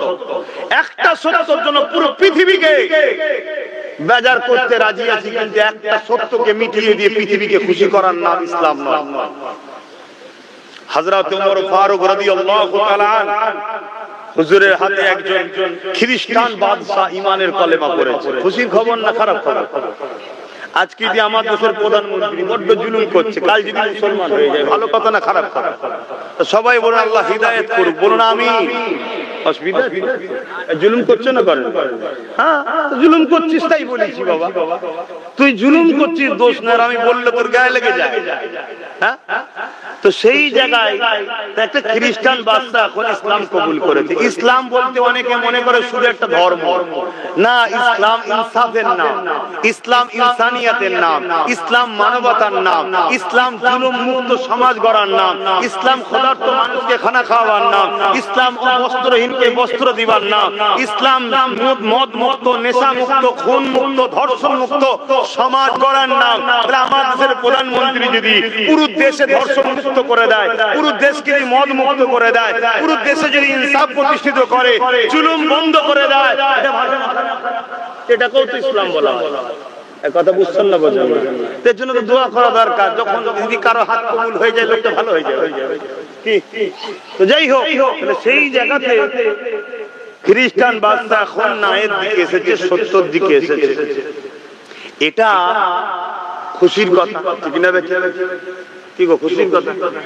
একটা খ্রিস্টান বাদশা যখন চলে এসেছে, পুরো সেই দেশে আমান প্রতিষ্ঠিত হবে, ন্যায় প্রতিষ্ঠিত হবে, ক্ষুধার্ত মানুষ খানা পাবে, বস্ত্রহীনদের বস্ত্র পাওয়া যাবে, সুচিকিৎসা হবে, স্বাস্থ্য হবে, মানুষের নিরাপত্তা বাড়বে, ধর্ষণ বন্ধ হবে, নেশা বন্ধ হবে। এগুলোই তো ইসলাম। আমি তো মুসলিম গ্রামই খুঁজে পাচ্ছি না। কোন গ্রামে এমন দেখাতে পারবেন যে গ্রামে জুলুম নেই, যে গ্রামে এতিমের উপর অত্যাচার হয় না, যে গ্রামে লড়াই নেই, যে গ্রামে নেশা নাই? আছে? ইসলাম আছে তো, তাহলে মার খাচ্ছে বলছে মুসলমান তো আছে। হ্যাঁ, নামে তাল পুকুর ঘটি ডোবে, নামে মুসলমান 250 কোটি, প্যালেস্তাইন মার খাচ্ছে সবাই। বড় বড় খাসি, বড় বড় দুম্বা, বড় বড় গরু জমাই করে কুরবানি বলে ঈদে সব ফুর্তি করে খেয়ে নিচ্ছে। অনেক আবার ঈদ উপলক্ষে করে মেলা দিচ্ছে, ছেলে মেয়ে সেজে গুজে ওই ওই করছে। কারা? এই অমুসলিমরা। বলুন বলুন, মুসলমান ওদের ভাইদেরকে খুন করছে, ওদের শিশু 17,000 বাচ্চাকে প্যালেস্তাইনে মেরে দিয়েছে। আমাদেরই প্রথম কিবলা মসজিদে আকসাকে মিটাতে চাইছে। আমরা আনন্দের মধ্যেই আছি। তাহলে আমরা মার খাবো না তো কারা খাবে? তো ওই খ্রিস্টান বাদশা এখন কাবা শরীফে গেছে হজ করতে, আর একটা গরিব মানুষ। ইসলামের একটা খুবসুরাতি হলো এটা, আমি মসজিদে ঢুকেছি, মসজিদের ইমাম সাহেবকে, যে কিনা একজন ভ্যান চালকের ছেলে, বাপ ভ্যান চালায়, কষ্ট করে ছেলেকে হাফেজে কোরআন করেছে মসজিদের ইমাম। যে কিনা একজন চাষির সন্তান, বাপ চাষ করে, কষ্ট করে ছেলেকে হাফেজ করেছে মসজিদের ইমাম। এখন ইমাম চাষি বা ভ্যান চালক বা লেবার, তার ছেলে, আর আমি জওয়ানার মুজাদ্দেদ নবী বংশের বাচ্চা মসজিদে ঢুকেছি। আমার ঘাড়কে ওই চাষির বেটার পিছনে ইক্তেদা করে নামাজ পড়তে হবে, এর নাম হলো ইসলাম। জোরে বলুন সুবহানাল্লাহ। এখন আমি যদি বলে ওর ভ্যান ছাড়া ওর পিছনে ইক্তেদা করবে কেন, তাহলে আমি ইসলামের মধ্যে নাই। শুনছেন না? শোনেন, ইসলামের খুবিয়া হলো আল্লাহর কাতারে যখন দাঁড়িয়ে যাবে, ঠিক হজে তো কে বড় লোক, কে কোথাকারের মিনিস্টার, রাজা, প্রজা, সব দেখা দেখি ব্যাপার নেই। তা ওই খ্রিস্টান রাজা তওয়াফ করছে, আর ওর পিছনে একজন গরিব সেও তওয়াফ করছে। ভিড়ের মধ্যে বেখিয়ালে ওই ইহরামে পা পড়ে গেছে খ্রিস্টান রাজা। তখন আর খ্রিস্টান নাই, তাই বুঝাবার জন্য বলছি, পা পড়ে গেছে। যখনই পা পড়ে গেছে, সেই যে অহংকার, সেই যে দাম্ভিকতা, কথা বুঝে আসছে না? নাই, হ্যাঁ, ইসলামে যত বড়ই রাজা হও, সুলতান হও, অহংকার করা হারাম। তাই উমর ফারুক অর্ধেক পৃথিবীর রাজা হওয়ার পরও গাছতলায় ধুলো বালিতে বিনা পাহারায় ঘুমিয়ে থাকতো। জোরে বলুন সুবহানাল্লাহ। আর আজকাল ছোট ছোট একটা নেতা, একটা বুথের বা পঞ্চায়েতে, তার বাড়ি দেখতে গেলে টিকি খুলে পড়ে যাবে। হারামখোর কত ছেড়ে খেয়েছে দেখে। আর ও বাইরে বেরোলে বডিগার্ড ছাড়া বেরোতেও পারছে না। কেন? সব সুযোগে আছে। বেটা একে কে দিয়ে, চোখে কে দিয়ে, মাল ঝেড়ে, জোর মাল ঝেড়েছে, সুযোগে ঝেড়ে দেবে। ও জানে আমি তো শয়তান, মেরে দেবে। আর অর্ধেক পৃথিবীর রাজা উমর ফারুক ঘুমোচ্ছে, একজন তরোয়াল নিয়ে এসেছে মারবে বলে। উমর ফারুকের এই দৃশ্য দেখে দাঁড়িয়ে আছে। উমর ফারুকের ঘুম ভেঙে গেছে, বলছে আপনি উমর? বলছে হ্যাঁ, আমি এসেছিলাম আপনাকে মারবো বলে। আপনার কি অবস্থা? অর্ধেক পৃথিবীর রাজা। দেখুন, জনগণ আমাকে রাজা বানিয়েছে, কিন্তু আমার ইনকামে আমি চলি, জনগণের ইনকাম আমি নিই না। জোরে বলুন সুবহানাল্লাহ। আরো জোরে বলুন সুবহানাল্লাহ। এর নাম ইসলাম। তাহলে এমন যদি শাসক হয়, আপনাদের অসুবিধা আছে না? আপনাদের অসুবিধা আছে তো? আপনারা কে বল ফ্রিতে ভাত দেবে? দেখ, বিরিয়ানি কিন্তু ফ্রিতে পাওয়া যাবে, পেঁয়াজ আলু যেন ফ্রিতে মাসে মাসে চলে আসে, ওই খেয়েই শান্তি। কথা বুঝে আসছে? কিসের চুরি করে, না মদ বিক্রি করে, না গরিবকে খুন করে, ওসব দেখা দেখি সময় নেই। খেল কষ্ট হলে বলবেন, আমি হালকা হালকা, কোনো অসুবিধা কি আছে? আল্লাহকে বলবো, আল্লাহ শুনতে চাইনি তো আমি কি করবো? খোদা শুনতে চাইনি তো আমি কি করবো? আমি তো শোনাতে চেয়েছিলাম, শুনতে চাইনি। হযরত ওমর ফারুক হুজুর, তিনার আদালতে, তিনার দরবারে বিচার এসেছে কি খ্রিস্টান রাজা ওই গরিব মুসলমানটাকে চর মেরেছে। শুনছেন?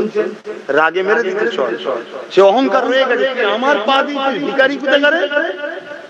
বিচার এসেছে, ওমর ফারুক বিচারে বসেছে, জিজ্ঞেস করছে।